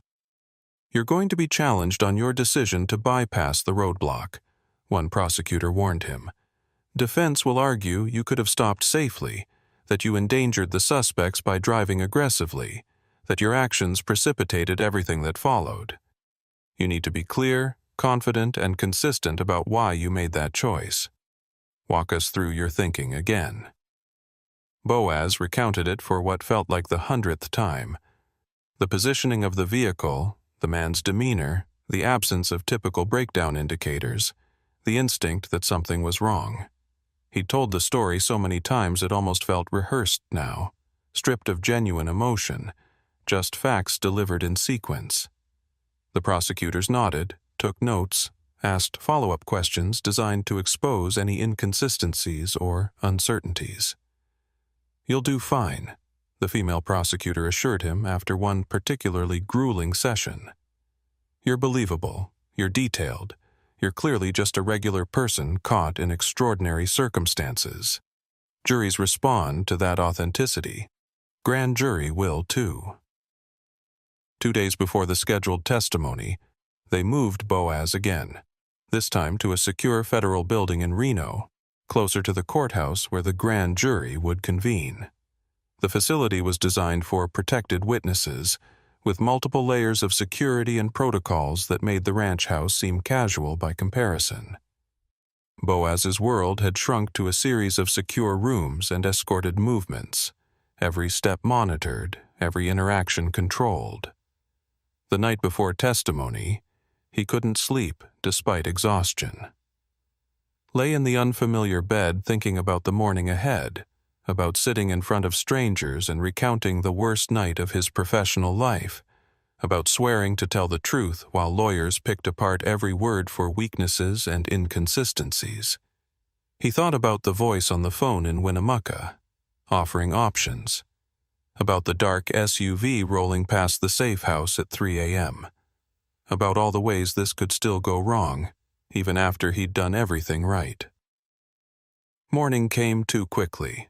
Federal marshals escorted him through underground parking, into an armored vehicle, through routes designed to prevent surveillance or interception. The courthouse was fortress-like, multiple security checkpoints, metal detectors, armed guards. Boaz was walked through back corridors to a waiting room, where prosecutors gave him final instructions and encouragement. "Just tell your story," they said. "Answer questions honestly. If you don't know something, say so. Don't speculate, don't elaborate beyond what you witnessed. You'll be fine." The grand jury room was smaller than he expected, 23 citizens sitting in tiered seating, looking at him with expressions ranging from curious to skeptical to bored. The prosecutor guided him through his testimony with prepared questions, establishing timeline and context, and specific details. Boaz spoke clearly, methodically, maintaining eye contact, doing everything he'd been coached to do. When he described the roadblock at mile 92, described the decision to bypass it, he saw several jurors lean forward, paying closer attention. When he recounted the SUV following him to Tonopah, the threatening phone calls, the cargo discovered in his trailer, their expressions shifted to something like concern, or perhaps recognition, that this was more serious than typical criminal cases they'd heard.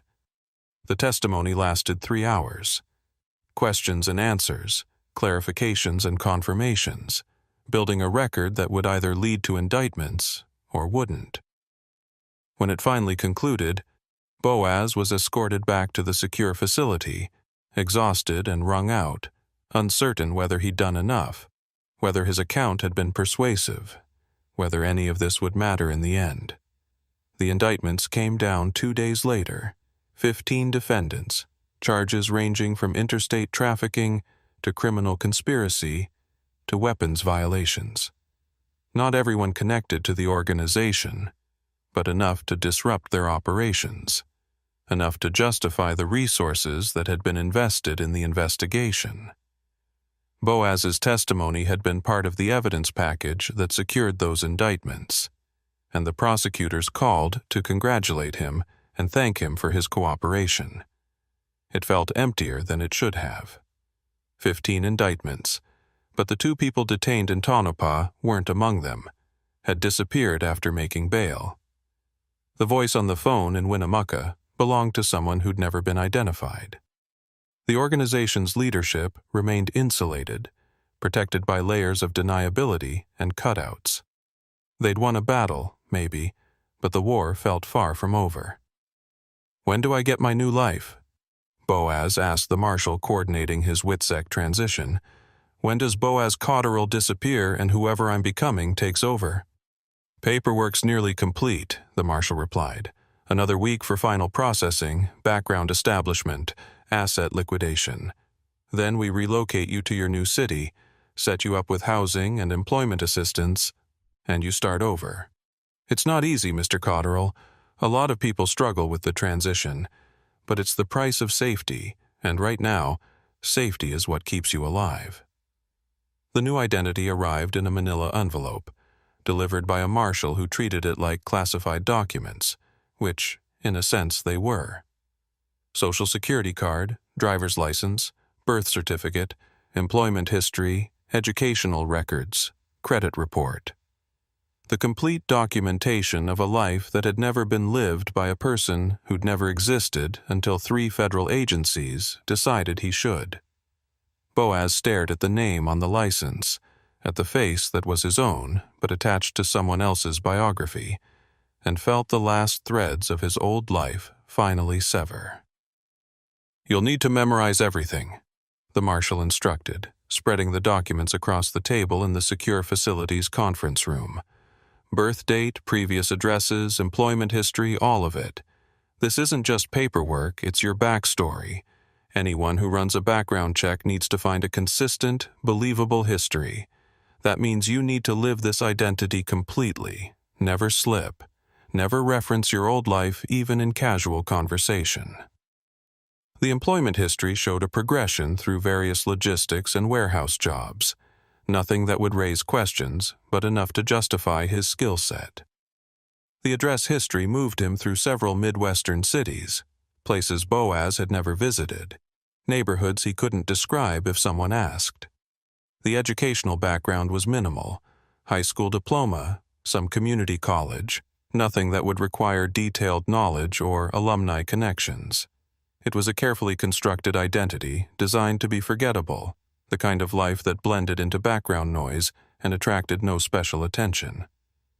"Where am I being relocated?" Boaz asked, though part of him didn't want to know, didn't want to make the destination real until he absolutely had to. "Pueblo, Colorado," the marshal replied. "Mid-sized city, diverse economy, enough transient population that a new face doesn't raise immediate questions. We've arranged temporary housing and connected you with employment services that work with our program. You won't be driving trucks anymore, Mr. Cotterill.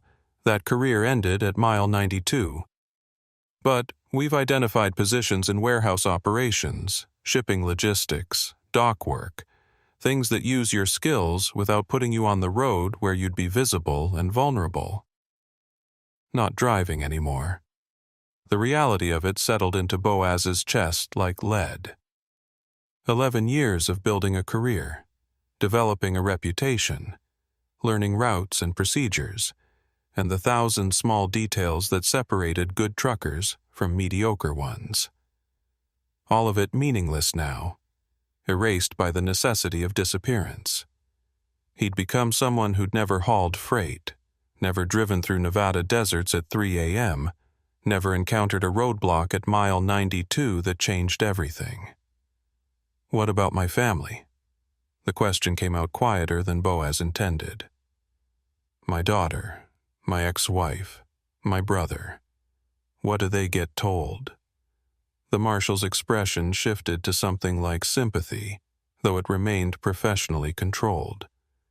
They'll be informed that you've entered witness protection, that you can't contact them, that for everyone's safety, the separation needs to be complete. It's difficult, Mr. Cotterill. I won't pretend otherwise. But maintaining that separation is what keeps them safe and keeps you alive. Any contact, any attempt to reach out, creates vulnerability that can be exploited. Boaz thought about his daughter, 22 years old, finishing her senior year at Oregon State. Thought about the last conversation they'd had, 3 weeks ago from the ranch house, him lying about why he sounded stressed, why he needed her to be careful. She'd probably been confused, probably wondered what was wrong, probably worried in that way children worry about parents even when they're adults themselves. And now she'd be told he was gone, disappeared into witness protection, unreachable indefinitely. No goodbye, no explanation, just absence. Can I write letters? Boaz heard the desperate edge in his own voice. Something they'd receive after I'm relocated. Something that explains, that tells them I'm okay? Letters create paper trails, the marshal said, not unkindly. They can be traced, intercepted, analyzed for clues about your location or situation. The safest approach is complete separation, no contact of any kind. I know that's hard to hear, but it's the reality of witness protection. You're choosing survival, and survival requires sacrifice. The word felt inadequate for what he was losing. This wasn't sacrifice, wasn't noble self-denial for a greater good. This was amputation, cutting away pieces of identity and connection and history because keeping them would be fatal. Boaz looked at the documents spread across the table, at the stranger's life he was expected to inhabit, and wondered if survival at this cost was really worth it. But the alternative was worse. The alternative was waiting for criminals to find him, waiting for a phone call in the middle of the night, waiting for violence that would come eventually, because he'd seen too much and testified too honestly. So he memorized the new identity, repeated the biographical details until they felt almost natural, and prepared for relocation to a city he'd never visited to start a life he'd never chosen. The move happened fast, orchestrated with the kind of operational precision that suggested the Marshal's service had done this thousands of times before. Boaz was driven to a private airfield outside Reno, flown to Colorado Springs on a chartered plane with no passenger manifest, then driven to Pueblo in an unmarked vehicle with tinted windows. His possessions fit in 2 duffel bags, everything else from his old life liquidated or left behind. Clothes, basic toiletries, a few books, nothing with sentimental value because sentiment created attachment, and attachment created vulnerability. The apartment they'd arranged was in a complex on Pueblo's north side, ground floor unit with parking directly outside, 2 bedrooms though he'd only need 1. Furnished with generic items that looked like they'd been selected from a catalog, functional but impersonal, the kind of space that hundreds of people could inhabit without leaving any distinctive mark. The marshal who'd escorted him did a walkthrough, pointing out security features and emergency protocols, then handed over keys and a phone number that would reach the local WITSEC coordinator if problems arose. "You're on your own now," the marshal said, not unkindly. "We'll check in monthly, run background sweeps, to make sure you're staying clean and staying safe. But the daily work of being your new identity, that's on you." Remember your training, trust your instincts, and if something feels wrong, call us immediately. Don't try to handle threats yourself. Don't try to investigate suspicious activity. You're a protected witness, not law enforcement. Your job is to stay alive and stay invisible.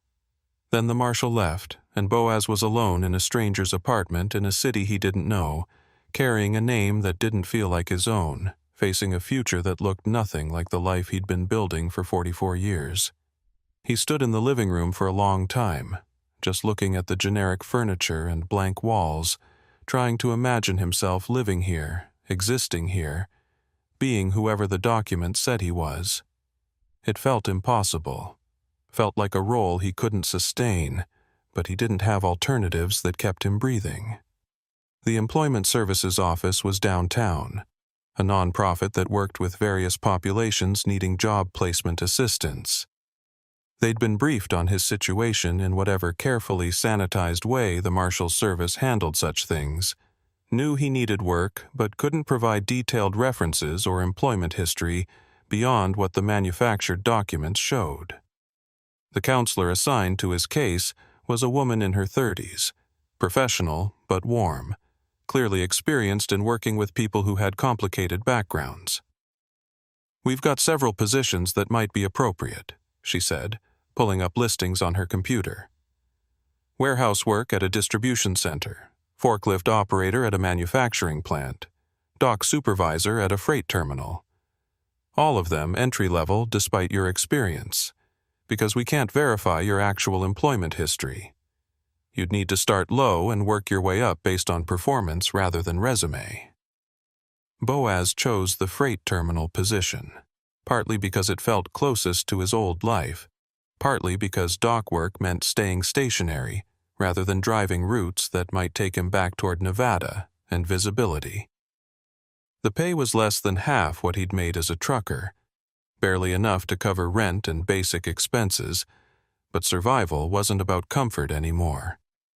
It was about maintenance, about keeping his new identity functional and his real identity buried. Training started the following Monday. The terminal was a sprawling facility on Pueblo's industrial south side. Concrete and steel and diesel exhaust, the familiar environment of freight operations that should have felt like home but instead felt like mockery. Boaz worked alongside people half his age, learning procedures he already knew, following protocols he'd been executing for 11 years, all while pretending this was new information. The physical labor was harder than he remembered, or maybe he was just older, more worn down by stress and relocation and the constant low-grade vigilance of living under threat. His coworkers were friendly enough, asked the usual new employee questions about where he'd moved from, what brought him to Pueblo, whether he had family in the area.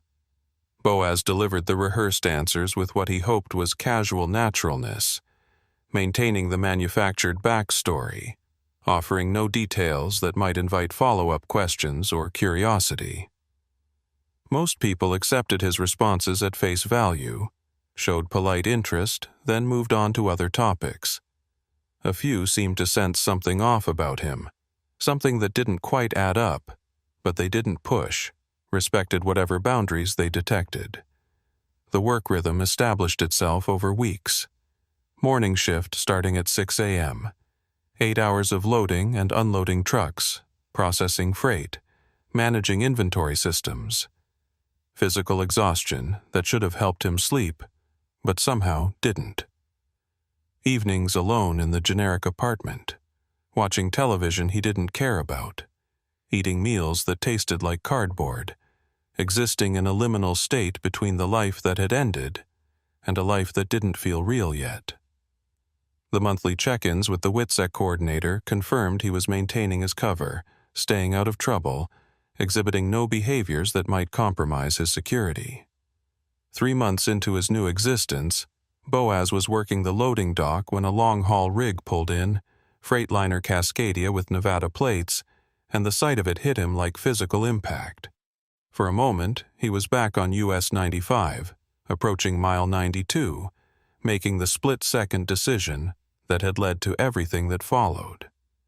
The trucker who climbed down from the cab was younger than Boaz, late 20s maybe, with that particular alertness that long-distance drivers developed.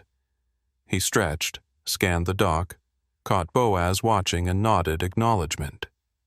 Boaz nodded back and turned away before conversation could start, before the trucker might mention routes or ask questions about Boaz's own driving experience. The ache of loss was sudden and overwhelming, recognition of everything he'd given up, everything that had been taken from him.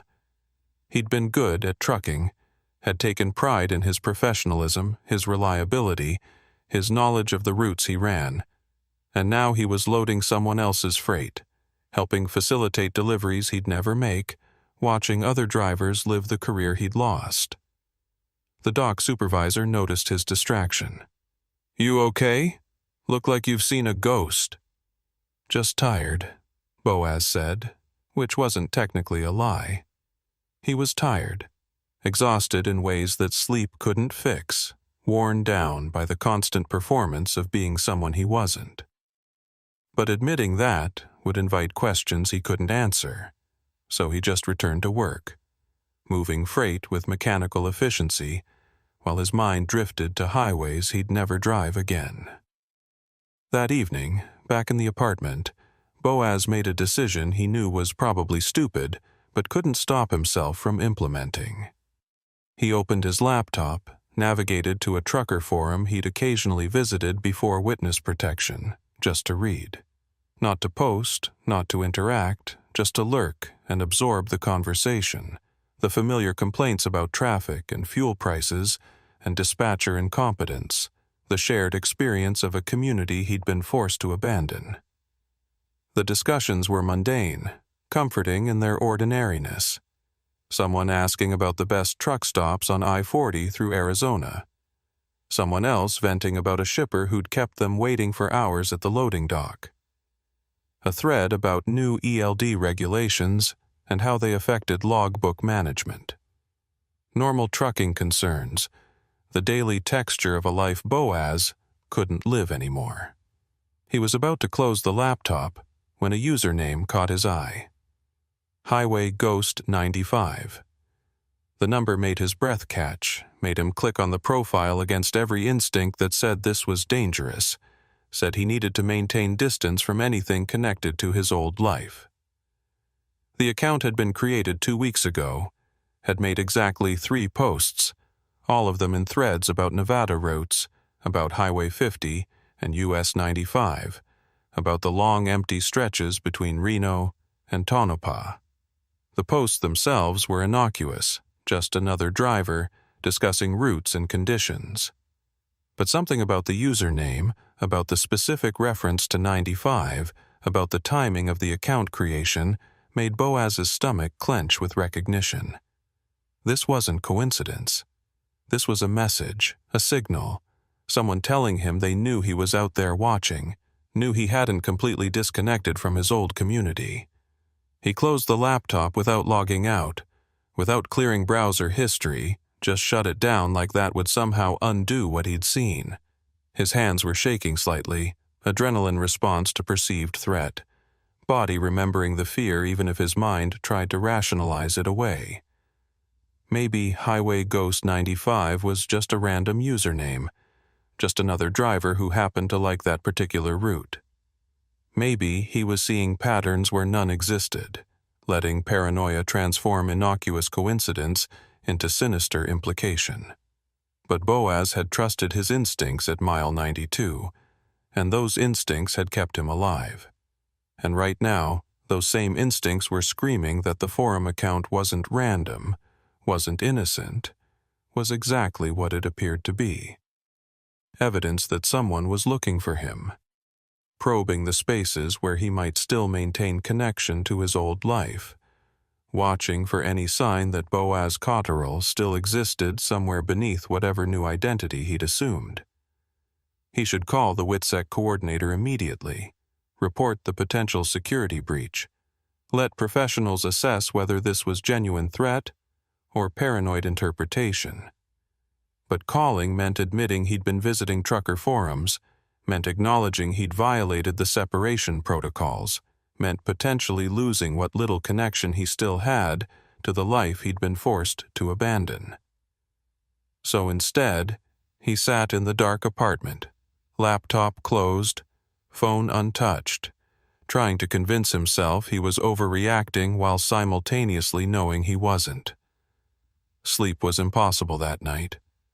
Boaz lay in bed watching shadows move across the ceiling, listening to the ambient noise of the apartment complex, the distant traffic from the nearby highway, the everyday sounds of normal life continuing around him, while his own existence felt increasingly precarious. By morning, exhaustion and daylight had combined to make the form account feel less threatening, just paranoia amplified by isolation and stress. He went to work, loaded freight, maintained his cover, told himself everything was fine. 3 days later, a new rig appeared at the terminal. Not unusual, the facility handled dozens of trucks daily, but this one arrived during a quiet afternoon shift when most scheduled deliveries had already been processed. Dark blue Peterbilt, Nevada plates, driver who stayed in the cab longer than normal before climbing down. When he finally emerged, Boaz was 20 yards away, moving freight with a hand truck, but close enough to see the driver's face. Close enough to feel recognition spike through him like electric shock. It was the man from mile 92. The man in the reflective vest who'd stood in the middle of US 95 flagging trucks down, whose expression had shifted from professional to something harder when Boaz had refused to stop. Older than Boaz remembered, or maybe just more worn down by whatever life he'd been living since that night. But unmistakably the same person, now standing on a loading dock in Pueblo, Colorado, 3 months after Boaz had testified to a grand jury about encountering him at a staged roadblock. Their eyes met across the dock space, and Boaz saw the exact moment recognition registered. The man didn't smile, didn't nod, didn't acknowledge Boaz in any obvious way. He just held the eye contact for a beat longer than natural, then turned and walked back to his truck, climbed in, fired the engine, and pulled out of the facility without dropping off or picking up any freight. The entire interaction had taken maybe 90 seconds, but its meaning was absolutely clear. They'd found him. Despite witness protection, despite the new identity, despite every security protocol designed to keep protected witnesses invisible, the organization had located him, tracked him to Pueblo, confirmed his presence. And they'd sent someone to let him know they knew, to demonstrate that separation and relocation meant nothing if you had sufficient resources and motivation. Boaz set down the hand truck with careful precision, walked to the dock supervisor's office, and told him he felt sick and needed to leave early. The supervisor took one look at his face and agreed without argument. Boaz drove back to the apartment with his hands locked on the wheel, checking mirrors constantly, watching for the dark blue Peterbilt or any other vehicle that might be following him. The parking lot outside his building looked normal, unthreatening, but normal didn't mean safe anymore. Inside the apartment, he finally called the WITSEC coordinator, a number he'd been given for emergencies and told to use only when absolutely necessary. The call connected to voicemail, asked him to leave a message, promised return call within 2 hours. Boaz hung up without speaking, then immediately dialed Trooper Creed Ellison's direct line, the business card he'd been given months ago, the contact he probably shouldn't be using because it connected his new life to his old identity. Ellison answered on the third ring. "Trooper Ellison." "It's Boaz Cotterell," he said, using his real name deliberately, claiming his actual identity in a moment of crisis. "They found me. The man from mile 92. He was at my work location 30 minutes ago in Pueblo. He saw me, I saw him. We both knew exactly what was happening. Witness protection is compromised." The silence on the other end lasted 3 seconds that felt like hours. Then Ellison's voice came back, harder and more focused. "You're certain it was the same individual?" "Absolutely certain. Same face, same build, same expression when he recognized me. He didn't approach, didn't threaten, just made eye contact and left. But the message was clear. They know where I am. They know what name I'm using. They've penetrated whatever security was supposed to keep me hidden." "Where are you now?" "My apartment. Pueblo North Side, the address the Marshal Service set up. I called the WITSEC coordinator, got voicemail, decided I needed to talk to someone immediately. Stay inside, lock your doors, don't open them for anyone you don't recognize. I'm going to make some calls, coordinate with federal agents and the Marshal's Service. This is a serious breach, Cotterill. If they've found you, if they've confirmed your location, witness protection protocols have failed fundamentally. We need to get you relocated again, get you somewhere secure while we figure out how they penetrated your cover." Boaz thought about another relocation, another city, another manufactured identity, another starting over. The prospect felt suffocating, felt like infinite regression, where he'd spend the rest of his life running from people who had demonstrated they could always find him. What if I don't want to relocate again? What if I'm done running, done hiding, done living as someone I'm not? "Then you die," Ellison said bluntly. "I'm not trying to be dramatic, I'm stating facts. These people have invested significant resources in finding you, have demonstrated sophisticated surveillance capabilities, have compromised federal protection protocols. You're not safe in Pueblo, won't be safe wherever you go next, won't be safe until everyone involved in the organization is in custody or dead. And that might be years away, might be never. So your choices are relocate and live, or stay, and wait for them to finish what they started." The brutal honesty should have been frightening.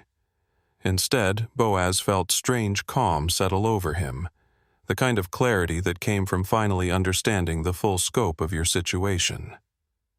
"How did they find me? What failed in the security protocols?" "I don't know yet, but we'll investigate. Could be someone inside the Marshal's Service compromised. Could be they tracked financial transactions or employment records. Could be they got lucky and spotted you, randomly then confirmed identity. We'll figure it out. But right now, the how matters less than the what. What matters is you're exposed, you're vulnerable, and you need protection immediately." Boaz stood in the generic apartment, looking at the manufactured life he'd been inhabiting for 3 months, and felt the weight of impossible choices pressing down. He could accept relocation, could run again, could spend decades moving from place to place every time the organization located him, living in fear and isolation until he died of old age, or they finally succeeded in eliminating him. Or he could refuse, could reclaim his real identity, could force some kind of confrontation that at least put him on offensive footing rather than perpetual defense. "I need time to think," he said finally. "Give me 24 hours to process this, to figure out what I want to do. Don't send marshals to extract me yet. Don't initiate protocols. Just give me 1 day to make peace with my options." Ellison's hesitation was audible. "Cotterill, I can't in good conscience give you time when the threat is immediate. These people might be positioning for an operation right now, might be planning to move on you tonight. Waiting is dangerous." "Everything is dangerous," Boaz countered. "Staying is dangerous. Running is dangerous. Testifying was dangerous. Doing the right thing at mile 92 was dangerous. I've been living with danger for months, and I'm tired of other people making my decisions for me. 24 hours. That's what I'm asking. Then I'll coordinate with whatever authorities you want, accept whatever security measures you recommend. But I need 1 day to think without being rushed into action." The pause stretched. Then Ellison sighed. 24 hours. But Cotterill, if you see anything suspicious, anyone approaching your location, any indication they're moving on you, You call 911 immediately, and then you call me. Don't try to handle this yourself. Don't try to negotiate or reason with these people. They're not interested in conversation, only in resolving you as a problem. Understand?" Boaz agreed and disconnected, then sat on the generic couch in the generic living room and thought about the trajectory of his life since that night on US 95. Every choice he'd made had been correct, every decision rational and justified. Stop at the roadblock or bypass it. Bypass was right. Call authorities or try to handle it privately. Authorities was right. Cooperate with investigation or refuse. Cooperation was right. Enter witness protection or take chances with inadequate security. Protection was right. And yet here he was, found by the very people he'd been protected from, living a half-life under a false identity in a city he didn't know, cut off from family and career and everything that had made him who he was. The right choices had led to wrong outcomes, and now he faced more impossible decisions where both options led to different versions of the same bad ending. He thought about his daughter, about the conversations they'd never have, the milestones he'd miss, the grandchildren he might never meet. Thought about his truck, the Freightliner Cascadia sitting in some federal impound lot, gathering dust while other drivers lived the career he'd lost. Thought about Highway 50, about the loneliness of Nevada deserts, about the simple pleasure of making deliveries on schedule and moving on to the next load. All of it gone, sacrificed for the principle of doing the right thing, for trusting that authorities could protect people who cooperated with investigations. Night fell over Pueblo, and Boaz sat in darkness, not turning on lights, not watching television, just existing in the space between identities, between lives, between the person he'd been and the person they wanted him to become. His phone stayed silent. No calls from the WITSEC coordinator, no follow-up from Ellison, just quiet that felt less peaceful than ominous. Around 2 a.m., unable to sleep, Boaz made a decision that probably violated every protocol he'd been given. He opened his laptop, navigated back to the trucker forum, found the Highway Ghost 95 account, and sent a direct message. Just 3 words. Mile 92. Talk? The response came within 5 minutes, which meant whoever monitored that account was watching constantly, waiting for exactly this kind of outreach. The message was brief, contained only an address in Industrial Pueblo, and a time, 4 p.m. tomorrow. No threats, no demands, just coordinates for a meeting that Boaz knew he shouldn't attend, knew was probably a trap, knew represented everything law enforcement had warned him against. But continuing to run felt unsustainable, felt like slow death by 1,000 relocations and false identities. Meeting might be dangerous, might be stupid, might get him killed. But at least it was action rather than reaction. At least it put him in the position of making choices rather than having choices made for him. He confirmed the meeting time, closed the laptop, and tried to sleep, knowing tomorrow would either resolve his situation or end it permanently. The industrial address turned out to be a closed trucking depot, chain-link fence surrounding empty lots where rigs used to park, office building with plywood over the windows, the kind of abandoned commercial property that dotted every American city. Boaz arrived at 3:45 p.m., circling the perimeter twice before committing to entry, checking for obvious surveillance or threat indicators. Everything looked abandoned, looked empty, but empty didn't mean safe.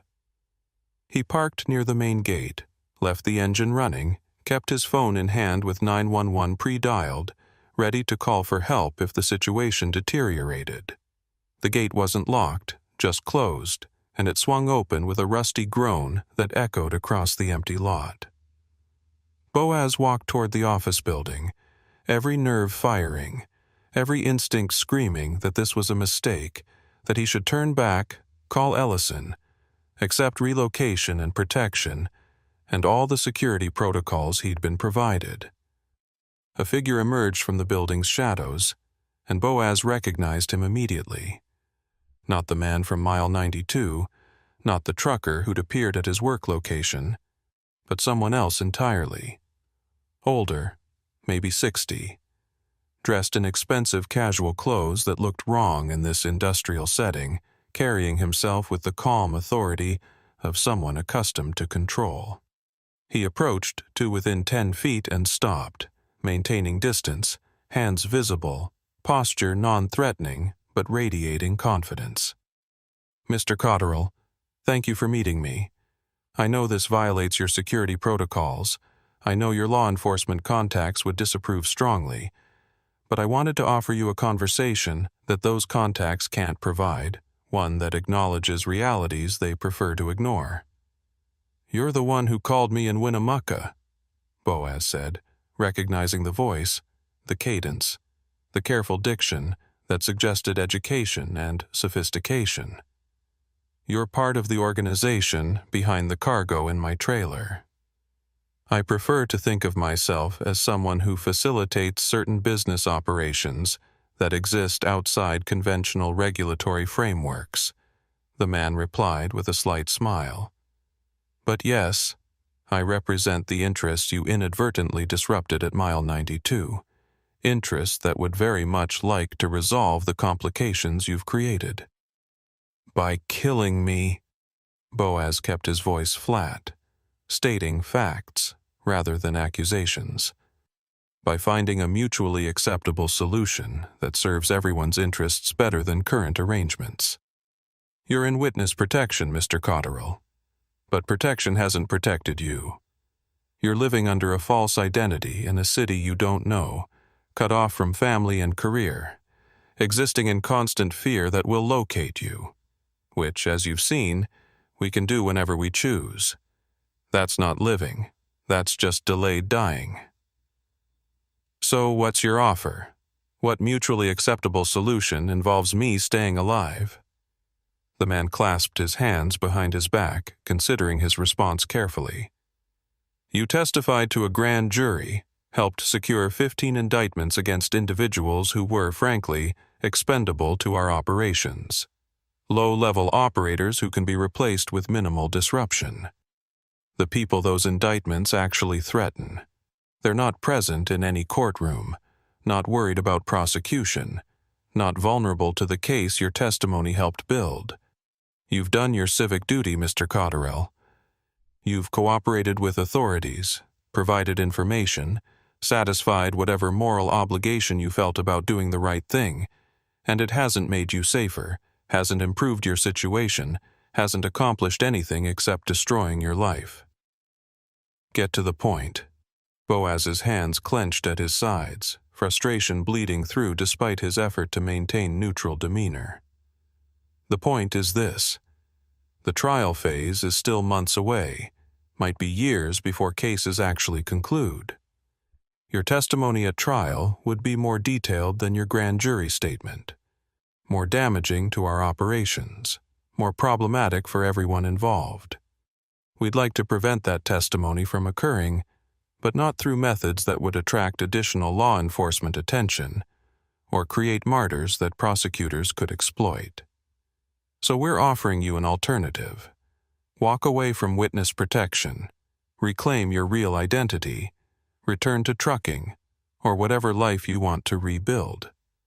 We'll leave you alone, won't pursue retaliation, won't involve your family. In exchange, when trial dates arrive, you discover you can't remember details clearly. You're uncertain about identifications. You're not a reliable witness, after all. Cases fall apart from lack of evidence and everyone moves forward."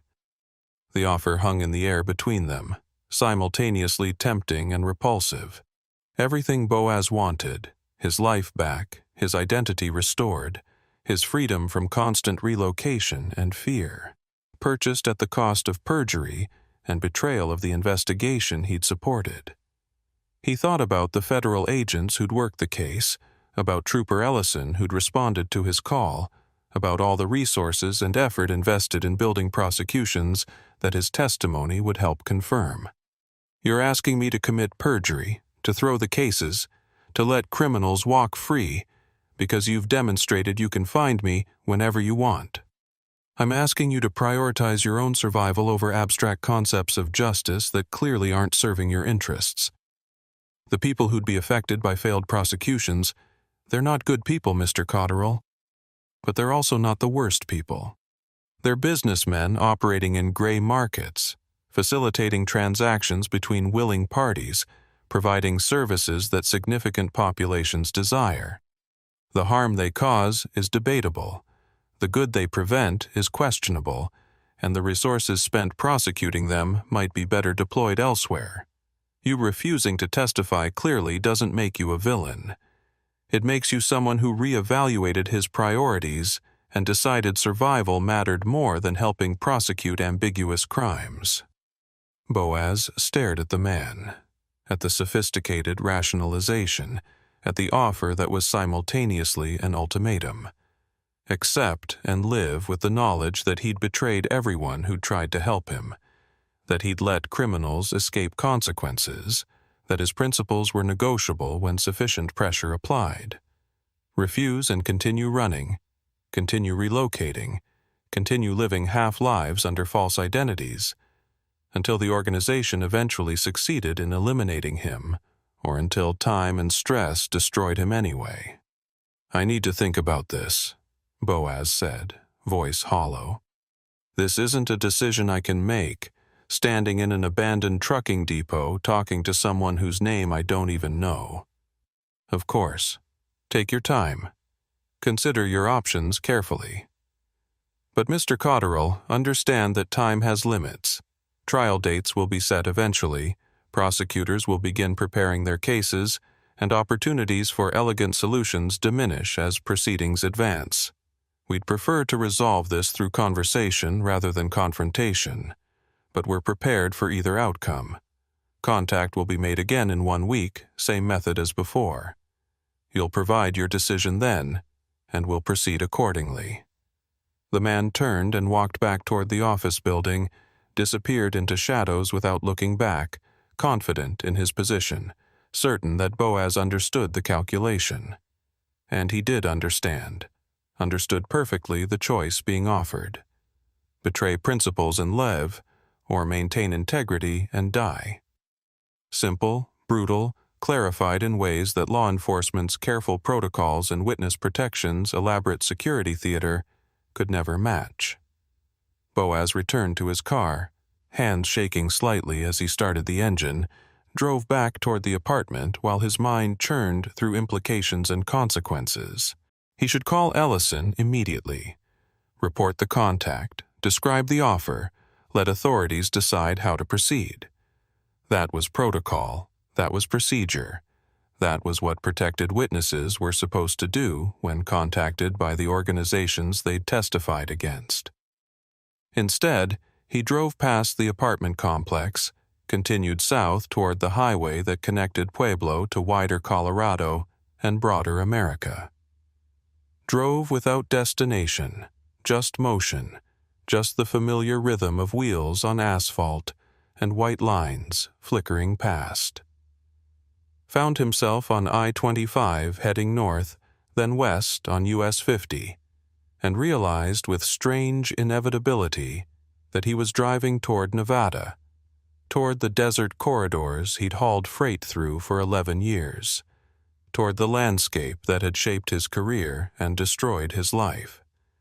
It took him 3 days to reach US 95, 3 days of driving in a rental car that wasn't his truck, stopping at rest areas that felt simultaneously familiar and alien, existing in the liminal space between identities. He didn't call Ellison, didn't contact the WITSEC coordinator, didn't inform anyone of his movements, just drove, because driving was what he knew, what he'd always known, the one constant in a life that had become unrecognizable.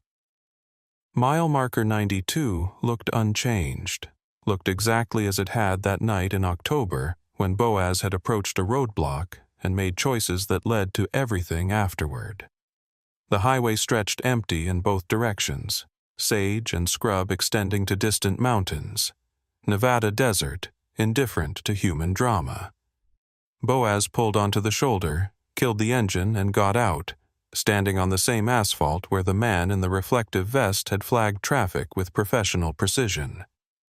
He thought about that moment, about the split-second decision to bypass rather than stop, about trusting instincts that had proven correct but costly. Thought about everything that had followed: the chase to Tonopah, the federal investigation, the witness protection, the relocation, the confrontation in the abandoned trucking depot. All of it traceable back to this stretch of highway, to choices made under pressure with incomplete information. The sun was setting, painting the desert in shades of orange and red that looked almost beautiful in their indifference. Boaz stood watching light fade, watching darkness reclaim the landscape, feeling the weight of decisions he still needed to make. Accept the organization's offer and reclaim his life through betrayal, or refuse and continue the endless flight that witness protection represented. Neither option was good. Neither option returned him to the person he'd been before mile 92. Neither option restored what he'd lost. In the gathering darkness, Boaz heard an engine approaching from the south, saw headlights cutting through the dusk, watched as a commercial rig appeared, freightliner similar to the one he used to drive, heading north toward Tonopah and Reno, and the routes he'd hauled for 11 years. The trucker saw him standing on the shoulder, probably wondered if he needed help, if his vehicle had broken down, if he was another stranded motorist in the vast Nevada emptiness. The truck passed without stopping, taillights receding into darkness, engine noise fading to silence. And Boaz Cotterill stood alone at mile marker 92, caught between identities, between lives, between choices that all led to different versions of the same uncertain future. The desert stretched around him, patient and indifferent, waiting to see what he'd decide, waiting to swallow whatever came next. His phone buzzed in his pocket. Text from an unknown number. "Time to choose, Mr. Cotterill. 1 week. Make it count." Boaz stared at the message, then looked up at the darkening sky where stars were beginning to emerge. Same stars that had watched this highway for millennia. Same stars that would watch long after his choices and their consequences had faded into forgotten history. He thought about his daughter, about the career he'd lost, about the voice offering options that weren't really options. Thought about doing the right thing and where it had led him, about whether right choices that led to wrong outcomes were really right at all. The desert wind picked up, carrying sage and dust and the promise of another cold night. Boaz got back in the rental car, started the engine, and sat for a moment, hands on the wheel, staring at the empty highway that stretched in both directions toward futures he couldn't predict. He could drive north toward Reno, and whatever protection federal authorities might still be able to provide. He could drive south toward Las Vegas, and a different kind of disappearance. He could stay here at mile 92, waiting for the organization to make his decision for him.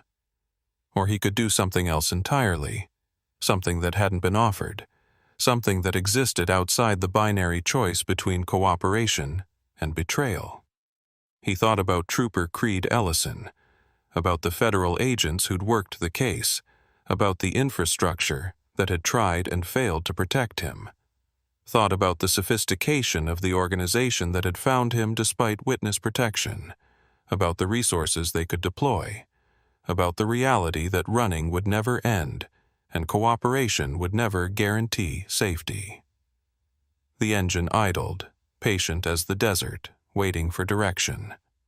And Boaz Cotterill, professional trucker who'd made correct choices that led to impossible situations, finally understood that there were no good options left, only degrees of bad. The question wasn't which choice was right anymore. The question was which choice he could live with, assuming he lived at all. He put the car in gear and pulled back onto US 95, heading north, toward Tonopah, toward Reno, toward whatever came next. The highway stretched ahead, empty and dark and infinite, and Boaz drove into it with the same instincts that had kept him alive at mile 92, not knowing if they'd serve him as well in what followed, knowing only that staying still meant surrender, and movement meant possibility. Behind him, in the darkness, another set of headlights appeared, maintaining distance, following at the same steady pace. Could be coincidence, could be another trucker on the same route, could be exactly what it appeared to be. Surveillance, monitoring, the organization tracking his movements and waiting for his decision. Boaz watched the headlights in his mirror, watched the distance hold constant, and understood with perfect clarity that this was his life now, would be his life forever, regardless of what choice he made in the week he'd been given. The headlights followed him through Tonopah, through Hawthorne, through the long, empty stretches between nowhere and nothing. And Boaz kept driving, because driving was what he did, what he'd always done, the one thing they couldn't take away even after they'd taken everything else.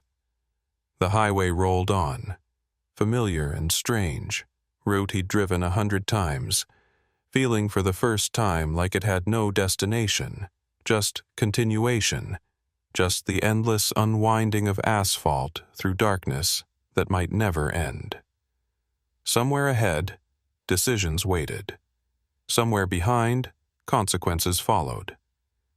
And Boaz Cotterell drove the space between them, suspended in motion, carrying truths that multiple organizations wanted silenced, living a life that wasn't quite his own anymore, heading toward a future that remained stubbornly unclear despite all the certainty everyone else seemed to have about what he should do, who he should be, which choices would keep him alive.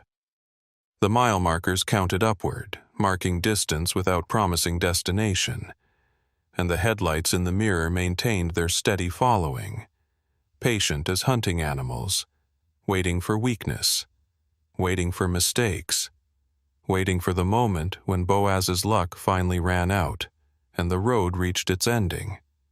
But that moment wasn't tonight, wasn't this mile, wasn't this stretch of highway. Tonight, he was still moving, still driving, still making choices 1 mile marker at a time, and that would have to be enough.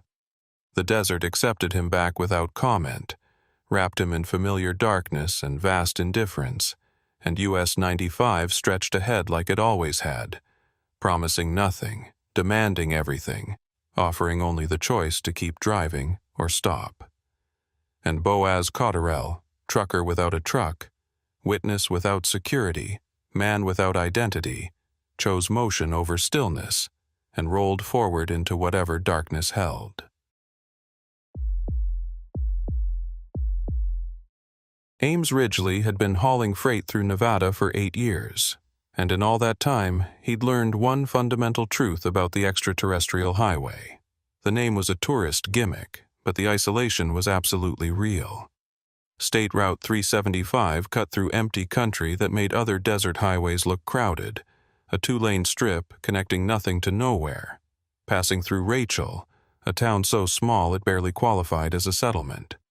Most truckers avoided the route entirely, preferring the predictable monotony of major interstates. But Ames specialized in off-grid deliveries, supplies to mining operations, and remote facilities that paid premium rates for drivers willing to navigate questionable roads at questionable hours. This particular run started in Tonopah just after midnight in early December, temperature already dropping toward freezing, sky clear enough to see the Milky Way stretched across the darkness like spilled paint. Ames was hauling mining equipment to a private operation near Rachel, generators and pump components that some company was paying double rate to get delivered before their current equipment failed completely.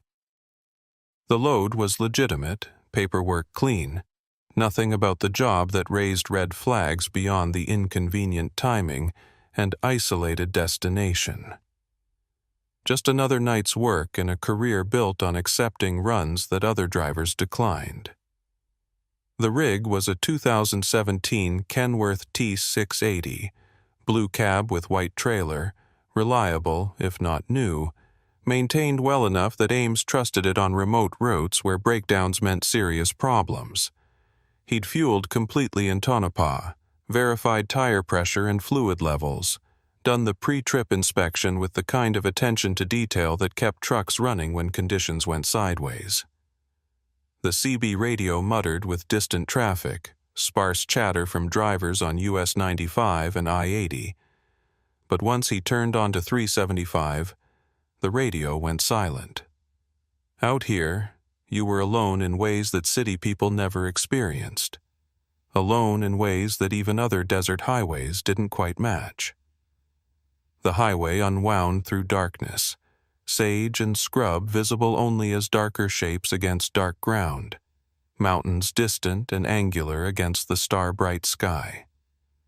Ames kept his speed moderate, knowing that wildlife crossings and unexpected road damage were constant risks on routes this remote. His phone had lost service 20 miles back, expected and not concerning, just another aspect of running freight through country where infrastructure ended and wilderness began.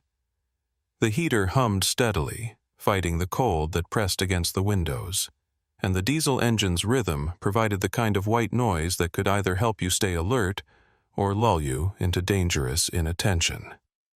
Around mile marker 38, maybe 45 minutes into the run, Ames noticed the weather changing.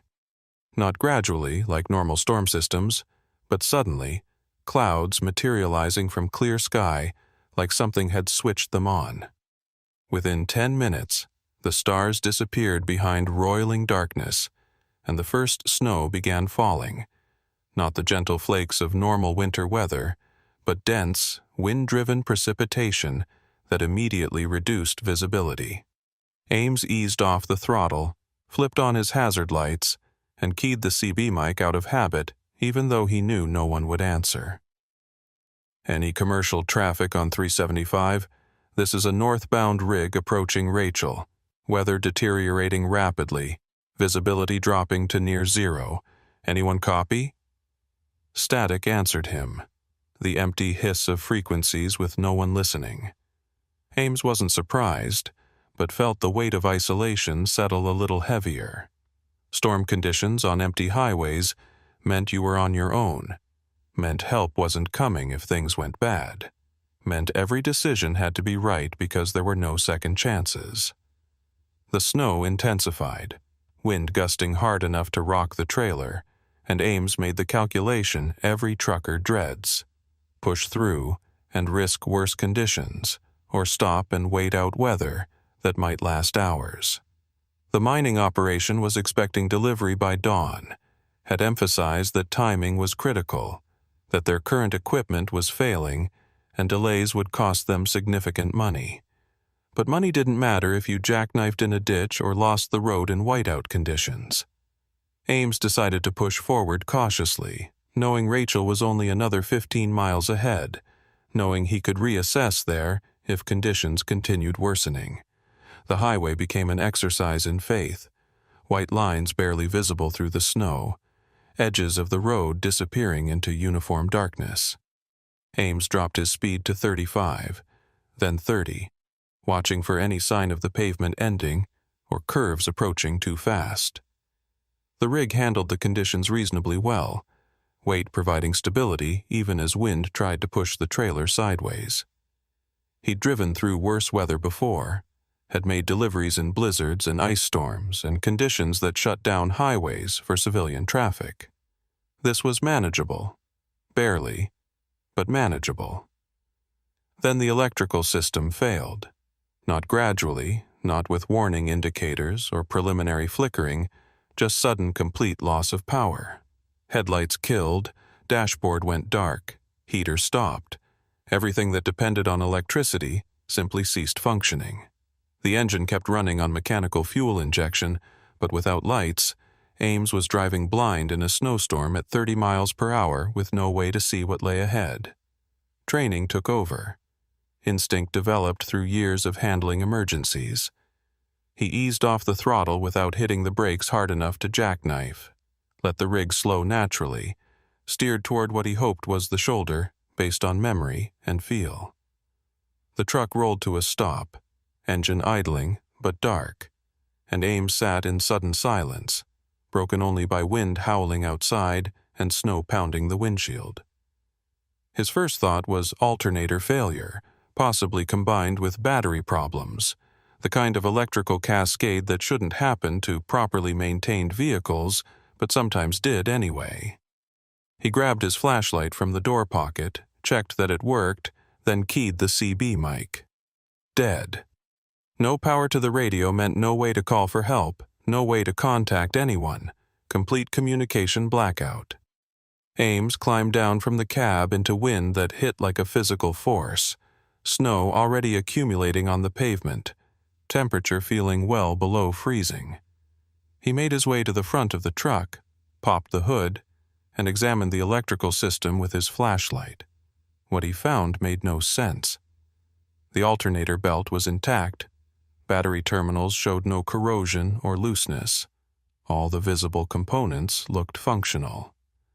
The failure wasn't mechanical in any way he could identify. Wasn't something he could diagnose and repair roadside even if conditions had been better. He was stuck on State Route 375 in deteriorating weather with no lights, no communication, no way to complete his delivery or call for assistance. The mining operation would eventually notice he hadn't arrived, would probably send someone to investigate, but that could be hours away. Staying with the truck was standard protocol for breakdown situations, but this truck was dark, was invisible to any other vehicles that might be traveling this road, was potentially a deadly obstacle if someone came around a curve and didn't see it until too late. Ames returned to the cab, killed the engine to conserve fuel, and assessed his options. He had emergency supplies, winter gear, food and water for several days if necessary. The cab would stay reasonably warm for a while from residual heat, and he could run the engine periodically if temperatures dropped dangerously low. But sitting and waiting felt passive, felt like surrendering control to circumstances. The other option was walking, but Rachel was still maybe 12 miles ahead based on his last mile marker sighting, and hiking through a snowstorm in darkness was exactly the kind of decision that turned manageable situations into fatal ones. While he was weighing options, headlights appeared in his passenger mirror, approaching from behind, the first vehicle he'd seen since turning onto 375.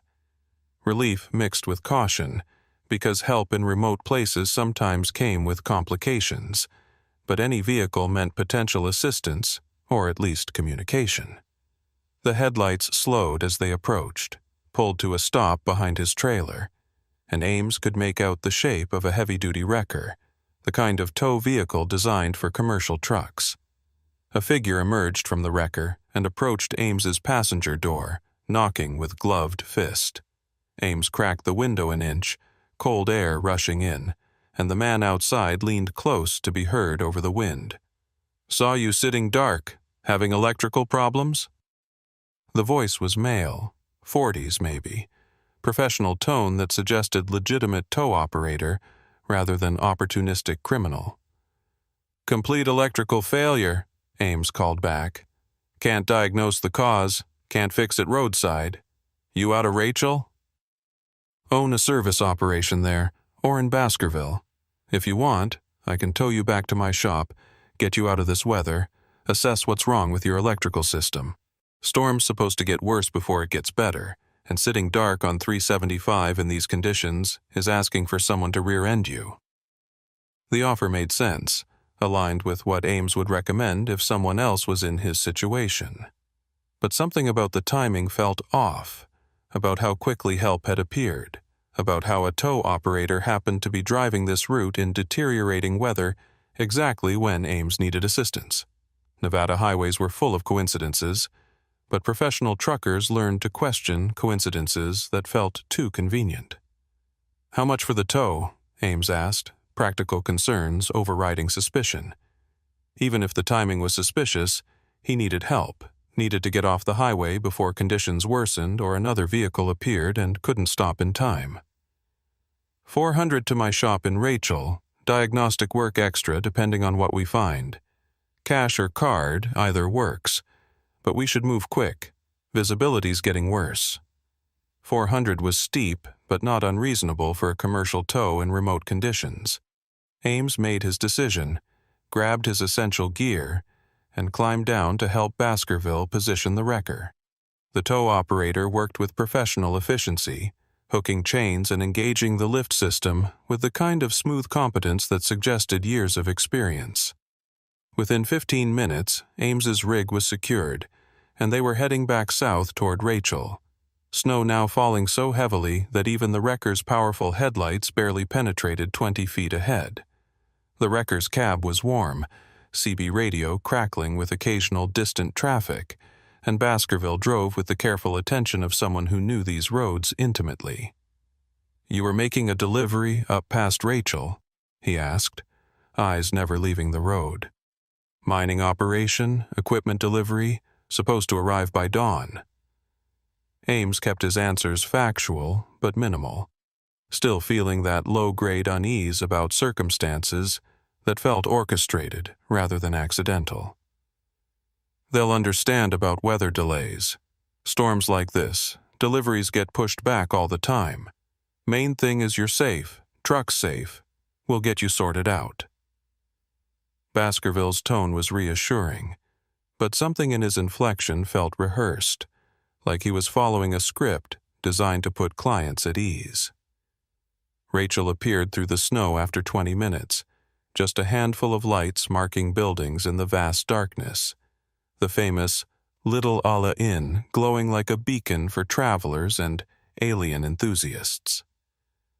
Baskerville drove past the main strip, turned onto a side road Ames hadn't noticed on previous runs through town, pulled into a fenced compound with a large shop building and several other structures.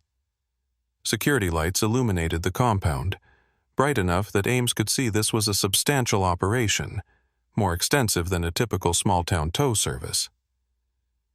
"We'll park your rig in the secure lot, get you set up in the office where it's warm, then I'll start diagnostic work," Baskerville explained, maneuvering the wrecker toward a gate that opened automatically as they approached. "Probably electrical gremlins, maybe a computer module failure, something we can fix overnight if parts are available." Ames nodded, watching the gate close behind them with the kind of finality that made his unease sharpen into something more alert.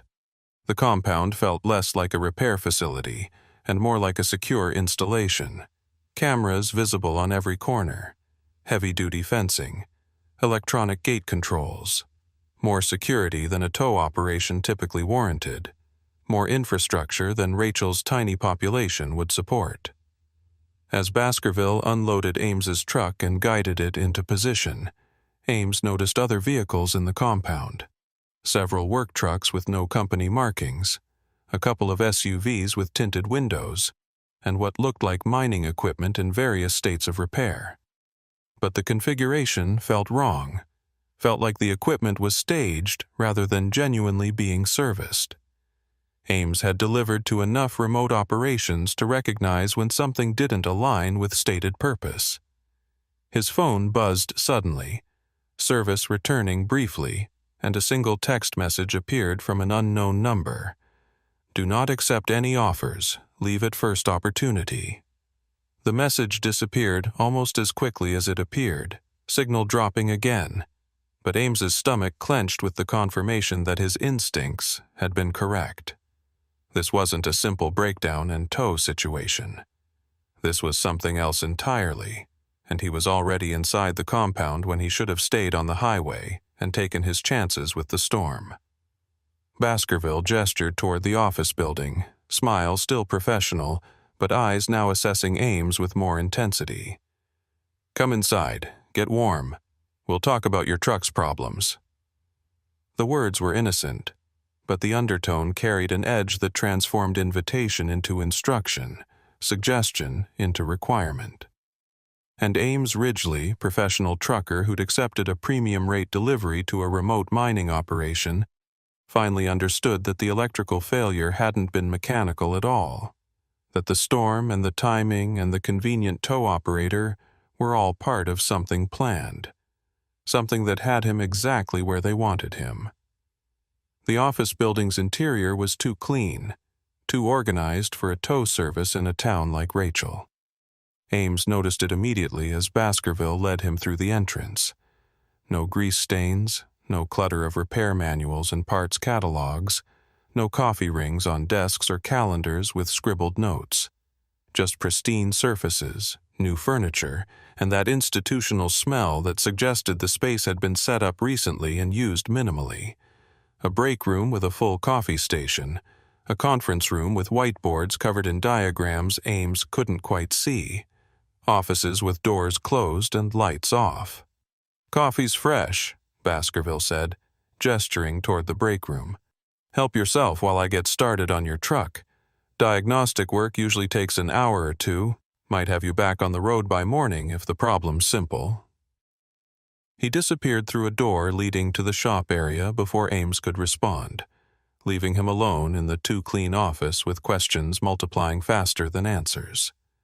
Ames poured coffee he didn't want, just to have something to do with his hands, and moved to the window overlooking the compound. His truck sat in the secure lot under bright lights, Baskerville now working beneath the hood with tools and diagnostic equipment. Everything looked legitimate. Looked like standard repair work, but the text message kept replaying in his mind. "Do not accept any offers. Leave at first opportunity." What offers? What was he supposed to refuse? And how was he supposed to leave when his truck was disabled, when he was miles from anywhere, when storm conditions outside made walking suicidal? Ames pulled out his phone, checked for signal. Nothing. He moved around the office trying different locations, same result. Either the storm was blocking service, or something about this compound was preventing connection. Neither explanation made him feel better. The door to the shop area opened and Baskerville reappeared, expression neutral but carrying a clipboard with diagnostic printouts. "Found your problem," he said, settling into a chair across from Ames. "Computer module failure, probably from electrical surge. I can fix it, have the parts in stock actually, but here's the situation. That mining operation you were heading to? They don't exist. Address you were given, it's just empty desert. Nobody's expecting your delivery because there's no operation to deliver to." Ames felt his stomach drop. "What are you talking about? I've got legitimate paperwork, shipping manifest, contact information." "All fabricated," Baskerville interrupted, not unkindly. "Someone set up this delivery specifically to get you out here. The electrical failure wasn't mechanical, it was triggered remotely, probably by device planted during your last maintenance stop. You've been routed to this location deliberately, Mr. Ridgely. Question is whether you're part of the operation or just an unlucky driver." The accusation should have made Ames angry, should have triggered defensive responses. Instead, he just felt tired and frightened.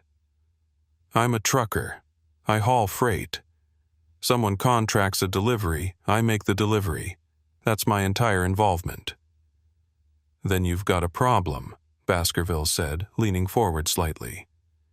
"Because the people who arranged this delivery, they think you're carrying something other than mining equipment. And they're willing to pay substantial money to confirm what's actually in your trailer. Now, I can fix your truck's electrical system and send you on your way. No charge, no complications. Or I can make a phone call, and some people show up who are a lot less friendly than me, who won't believe you're just an unlucky driver, who'll take your truck apart piece by piece, looking for whatever they think you're smuggling." "I'm not smuggling anything," Ames insisted, voice harder than he felt. "My load is exactly what the manifest says. Generators, pump components, standard industrial equipment." "Then you won't mind if someone verifies that?" Baskerville pulled out a phone, held it up like a threat. "One call and we open your trailer together, inventory everything, prove you're legitimate. Takes maybe an hour, you're on your way after that. Unless we find something that doesn't match the manifest." Ames thought about his trailer, about the legitimate cargo he'd loaded in Tonopah, about paperwork he'd verified personally. But he also thought about mile after mile of empty highway, about opportunities for someone to access his truck during fuel stops or rest breaks, about the possibility that his load had been compromised without his knowledge. Just like other drivers, just like operations he'd heard about through the trucker network, cargo manipulated to turn innocent haulers into unwitting smugglers. "I want to see my load," Ames said. "Right now, before any phone calls. If there's something in my trailer that shouldn't be there, I need to know." Baskerville studied him for a moment, then nodded. "Fair enough. Let's take a walk." The storm had intensified, wind driving snow horizontally across the compound, but security lights kept visibility reasonable within the fenced perimeter.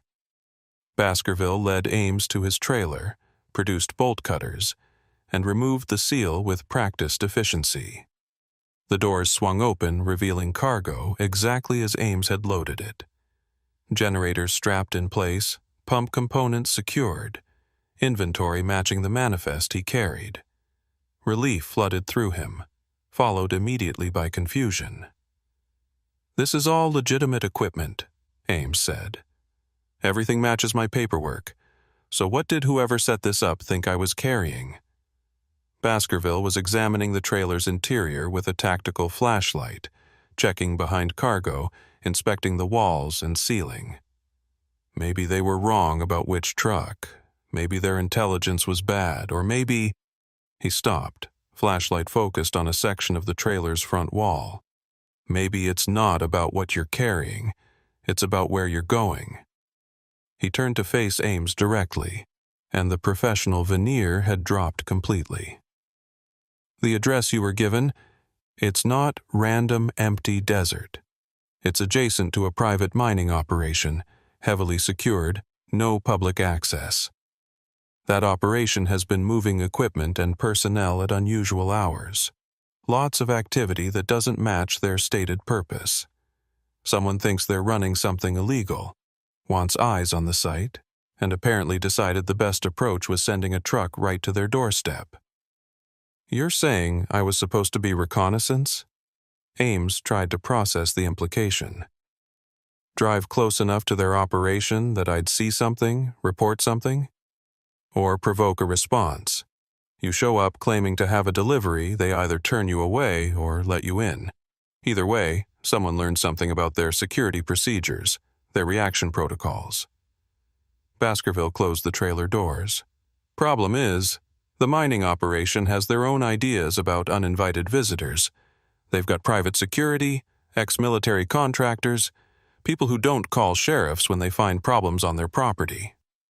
As if summoned by the conversation, headlights appeared at the compound's front gate, multiple vehicles, moving with purpose. Baskerville swore under his breath. "That's them. Must have been monitoring the highway. Saw me tow you in. Decided to preempt whatever was supposed to happen."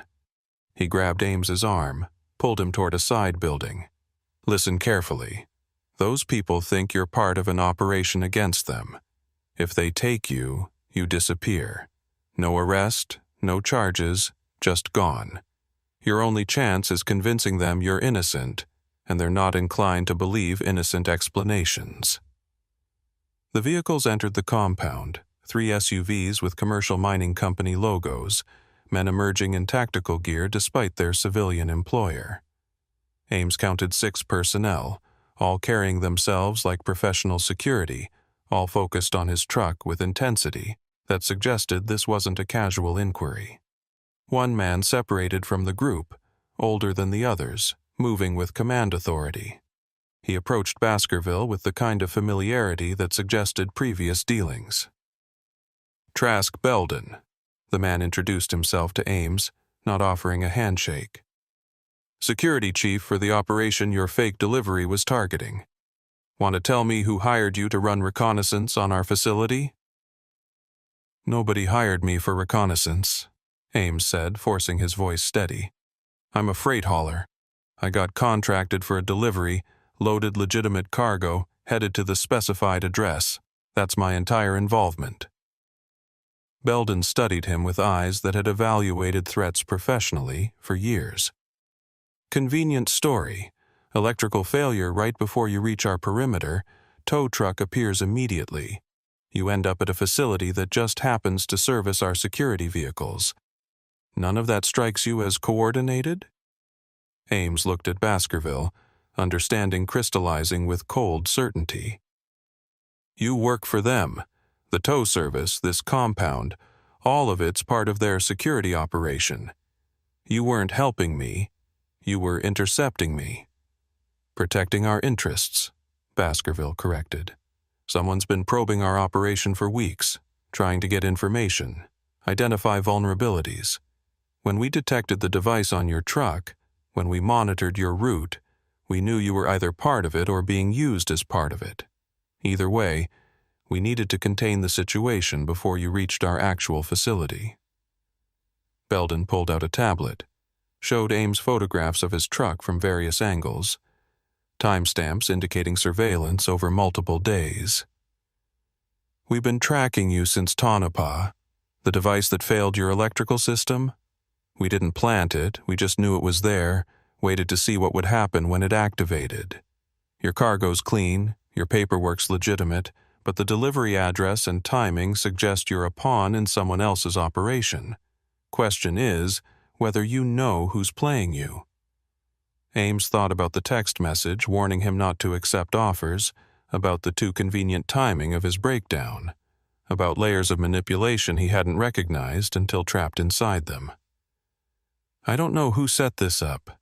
I take contracts through my dispatcher, haul freight, collect payment. If someone's using me for surveillance, I'm not aware of it." "Your dispatcher?" Belden said. "Give me contact information. We're going to have a conversation with them about how contracts get arranged and who's really paying for deliveries to non-existent addresses." Ames provided the information, watched Belden make a call that lasted less than a minute, expression hardening as he listened to responses Ames couldn't hear. When the call ended, Belden's assessment of the situation was evident in his posture. "Your dispatcher claims the contract came through a broker they've used before, payment verified, nothing suspicious. But the broker's number is disconnected. Payment was cashed through a third party, whole chains designed to obscure whoever actually initiated this." "So what happens to me?" Ames asked. Exhaustion and fear combining into desperate directness. "You've determined I'm an unwitting pawn. Does that mean I'm free to go, or am I still a security risk you need to handle?" Belden exchanged a glance with Baskerville, some kind of silent communication passing between them. "You're free to go once your truck's repaired. But Mr. Ridgely understands something clearly. Our operation is legitimate, legal, and none of your concern.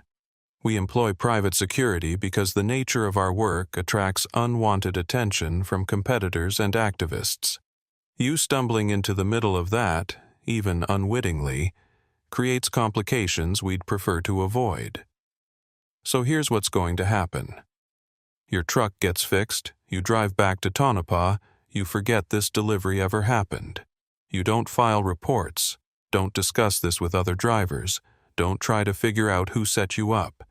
You just move on to your next legitimate contract and stay away from State Route 375. The implicit threat was clear enough that elaboration wasn't necessary. Ames nodded acceptance, relieved to be offered exit at all, knowing that plenty of situations like this ended with drivers disappearing into desert graves.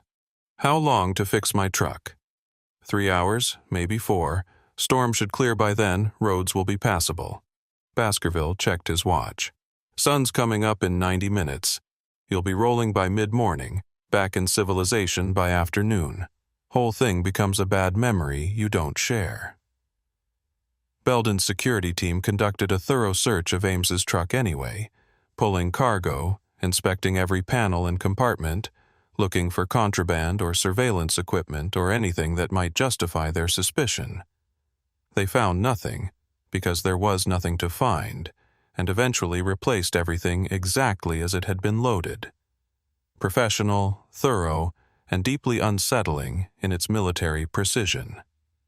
Ames spent the waiting hours in the too-clean office, drinking bad coffee, watching dawn break over the Nevada desert through windows that probably had security cameras watching him. His phone remained dead, no signal, no way to contact anyone or call for help, even if help had been an option. He thought about the text message warning, about whoever had sent it, about whether they'd achieved whatever objective this whole operation had been designed to accomplish. And he thought about how easily he'd been manipulated, routed into a situation where every choice had already been made for him. True to Baskerville's estimate, the electrical system was repaired by 9 a.m., truck functional, and showing no evidence of the remote device that had triggered the failure. Ames conducted his own pre-trip inspection, paranoid now about anything that might have been added or modified while his truck was in their control. Everything appeared normal, appeared safe, but trust was a luxury he couldn't afford anymore. "Road's clear back to Tonopah," Baskerville said, handing Ames paperwork showing a completed repair. "No charge. Consider it compensation for your inconvenience. And Mr. Ridgely, whatever questions you have about last night, whatever curiosity you're feeling about our operation or who set you up, let it go. People who ask too many questions about things that don't concern them, they end up creating problems for themselves. You seem like a smart man. Smart men know when to forget things." Ames took the paperwork, climbed into his cab, and fired the engine. It started perfectly, all systems functioning, as if the previous night's failure had never happened. He rolled out of the compound, watching the gate close behind him with finality, turned onto the access road leading back to State Route 375, and drove away from Rachel without looking back. The storm had passed, leaving fresh snow sparkling under morning sun, the highway clear and innocent-looking in daylight. But Ames couldn't shake the feeling that he was being watched, that cameras were still tracking his movement, that the people he'd encountered would be monitoring his compliance with their instructions. And he couldn't stop thinking about the text message, about someone who'd known enough to warn him, but not enough to prevent the situation entirely. About the mining operation and what they might be hiding that required ex-military security and aggressive responses to unintentional trespassing. About how many other drivers might have been routed into similar situations, and whether they'd all been offered the exit he'd received. Ames made it 30 miles before he noticed the tail. A dark SUV maintaining perfect distance, never closing, never dropping back, just hovering in his mirrors like a persistent shadow. He tested it by varying his speed, slowing to 50, then accelerating to 65. The SUV matched him exactly, professional surveillance that didn't bother hiding itself. The message was clear. They were watching, would continue watching, making sure he complied with the instructions to forget and stay silent. His phone gained signal around mile marker 50, immediately buzzing with accumulated messages. His dispatcher, asking for delivery confirmation. A missed call from an unknown number. And another text from the same anonymous source that had warned him originally. "They're tracking you. Ditch the phone." Ames stared at the message, paranoia spiking. If they'd planted a device that failed his electrical system, what else might they have installed while his truck was in their control? He pulled into a rest area, did a thorough inspection of his cab and trailer, looking for anything that seemed new or out of place. Found nothing obvious, but the sophistication of the operation suggested surveillance devices small enough to hide anywhere. The SUV had parked at the far end of the rest area, occupant visible behind tinted windows, making no effort to conceal their presence. Ames felt trapped between certainty he was being monitored and inability to do anything about it. The drive back to Tonopah took hours that felt like days, every mile marked by the SUV's presence. Every decision weighed against the threat of what might happen if he deviated from his route or tried to contact authorities. What would he even report? That he'd been manipulated into attempting reconnaissance on a private mining operation. That he'd been intercepted, questioned, and released with warnings to stay quiet. No laws had been obviously broken. No crimes he could articulate. Just a series of events that left him feeling violated and vulnerable, but without clear recourse. Tonopah appeared like salvation, civilization and witnesses, and the relative safety of public spaces. The SUV peeled off as Ames entered town limits, disappearing down a side street, surveillance apparently concluded or handed off to someone else. Ames drove straight to his company's yard, backed the trailer into its designated spot, and sat in his cab for long minutes just processing the fact that he'd made it back, that the situation hadn't escalated into violence, that he was still alive and free. His dispatcher met him at the yard office, expression confused and irritated. "What happened? Mining operation says you never arrived, wants to know if we're holding their equipment hostage. I've got a client threatening to sue, and you've been unreachable for 12 hours. Where the hell were you?" Ames thought about Baskerville's warning, about Belden's implicit threats, about the SUV that had followed him for 30 miles. Thought about his career, his livelihood, the reality that drivers who caused problems for powerful interests found themselves unemployable. "Electrical failure in the storm," he said, keeping his voice neutral. "Got towed to a shop in Rachel. Took hours to diagnose and repair. By the time I was rolling again, delivery window had passed. Client gave me a fake address anyway, probably some kind of scam." The dispatcher's suspicion was evident, but he didn't push. "Client already pulled the contract, demanded refund of the deposit. They're claiming you were hired to spy on their operation, that the delivery was never legitimate. Legal's looking into it, but honestly, the whole thing smells wrong. I'm pulling you from remote routes until this gets sorted out." "Fine by me," Ames said, meaning it. "I'm done with 375, done with deliveries to nowhere, done with premium rates that come with complications. Give me standard routes, major highways, destinations with actual addresses." He went home to his apartment, showered away the grime and fear, and tried to sleep. But every noise in the building made him alert. Every car in the parking lot became potential surveillance. Every shadow carried threat. The text message had warned him they were tracking, and he believed it, felt the weight of observation like physical pressure. His phone sat on the nightstand, dark and silent, possibly compromised, but the only communication device he owned. Days passed. Ames ran local deliveries, short hauls that kept him close to populated areas, nothing that required venturing onto remote highways. The company's investigation concluded that the delivery contract had been fraudulent, brokered through channels designed to obscure the actual client's identity. No one filed charges, no one pursued the matter legally. The whole incident just faded into administrative paperwork and closed case files. But Ames couldn't shake the feeling of being watched. Not constantly, not obsessively, just periodically. A familiar SUV in a parking lot, a face that appeared in his mirrors too often to be coincidence. Small signs that someone was keeping tabs. Making sure he remembered the warnings. Making sure he understood the consequences of talking. 3 weeks after Rachel, a package arrived at his apartment. No return address, postmarked from Las Vegas. Inside was a burner phone and a brief note.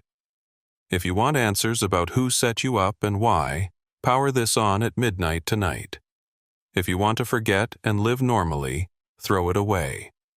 No signature, no identifier, just the same anonymous source that had warned him before. Ames stared at the phone for hours, weighing curiosity against self-preservation.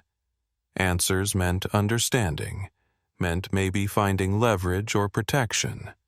But answers also meant deeper involvement, meant confirming that he wasn't willing to stay silent, meant violating the instructions that had kept him alive so far.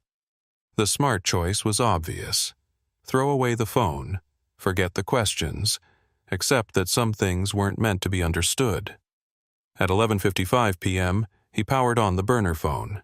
At midnight exactly, it rang. He answered without speaking, waiting for whoever had orchestrated this to make the first move. "Mr. Ridgely." The voice was filtered, electronically distorted, gender indeterminate. "You've been patient, stayed quiet, followed instructions. That shows intelligence. But you deserve to know what you were caught in the middle of. The mining operation that intercepted you, they're not mining anything legitimate. They're processing and moving materials that multiple federal agencies would very much like to know about. Someone hired you as a probe, testing their security response, gathering data on their procedures. That someone thought you were expendable, thought if you disappeared no one would look hard enough to find you." "Who hired me?" Ames asked, voice rough. "Who set up the fake delivery?" "People who profit from information about illegal operations. People who sell intelligence to whoever pays best, whether that's law enforcement or competitors or foreign interests. You were a disposable asset in a game you never knew existed." The distorted voice paused. "The text warnings you received. That was me trying to give you a chance. I don't like operations that treat drivers as expendable pawns. What do you want from me?" Ames felt exhaustion settling deeper. "Why tell me this now?" "Because you have a choice. You can stay quiet, live with surveillance, hope they eventually decide you're not a threat. Or you can provide testimony to federal agents building a case against that mining operation. Your description of their security response, their facilities, their personnel, it's evidence they can use. But testifying means putting yourself in their crosshairs permanently. Means accepting protection that might not protect you, trusting authorities who might not prioritize your safety over their case. The same impossible choice from different angles. Stay silent and live under shadow surveillance, or speak up and become a target for people with resources and motivation to silence threats. Ames thought about the life he'd built as a trucker, about independence and mobility and the freedom of making his own choices. All of it compromised now, all of it contingent on other people's decisions about whether he was a problem or a resource. "I'm not testifying," Ames said finally. "I'm not involving federal agents, not becoming a witness, not painting a bigger target on myself. I just want to drive trucks, make deliveries, live my life without these complications." "That's understandable. But Mr. Ridgely, understand something. Those people at the mining operation, they're not going to forget about you just because you stay quiet. You're a witness to their security procedures, their personnel, their location. Even if you never talk, you're a potential problem. They'll keep watching you, keep evaluating whether you're a risk, and someday they might decide proactive elimination is safer than continued surveillance." The filtered voice continued before Ames could respond. "The burner phone has one contact programmed. Federal agent who specializes in operations like the one you encountered. If you ever decide testimony is preferable to living under permanent threat, call that number. Otherwise, good luck, Mr. Ridgely. You're going to need it." The call disconnected.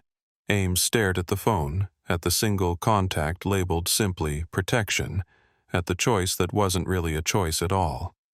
He thought about Belden's security team, about Baskerville's warnings, about the SUV that had followed him for 30 miles, thought about a future where every delivery carried the shadow of surveillance, where every remote route raised questions about whether he'd make it back. He should destroy the burner phone, should eliminate the temptation to call federal agents, should commit fully to silence and hope it bought him safety. Instead, he hid the phone in his apartment, tucked away where he could find it if circumstances changed, if the surveillance intensified, if staying quiet stopped feeling like protection and started feeling like waiting for inevitable violence. Weeks became months.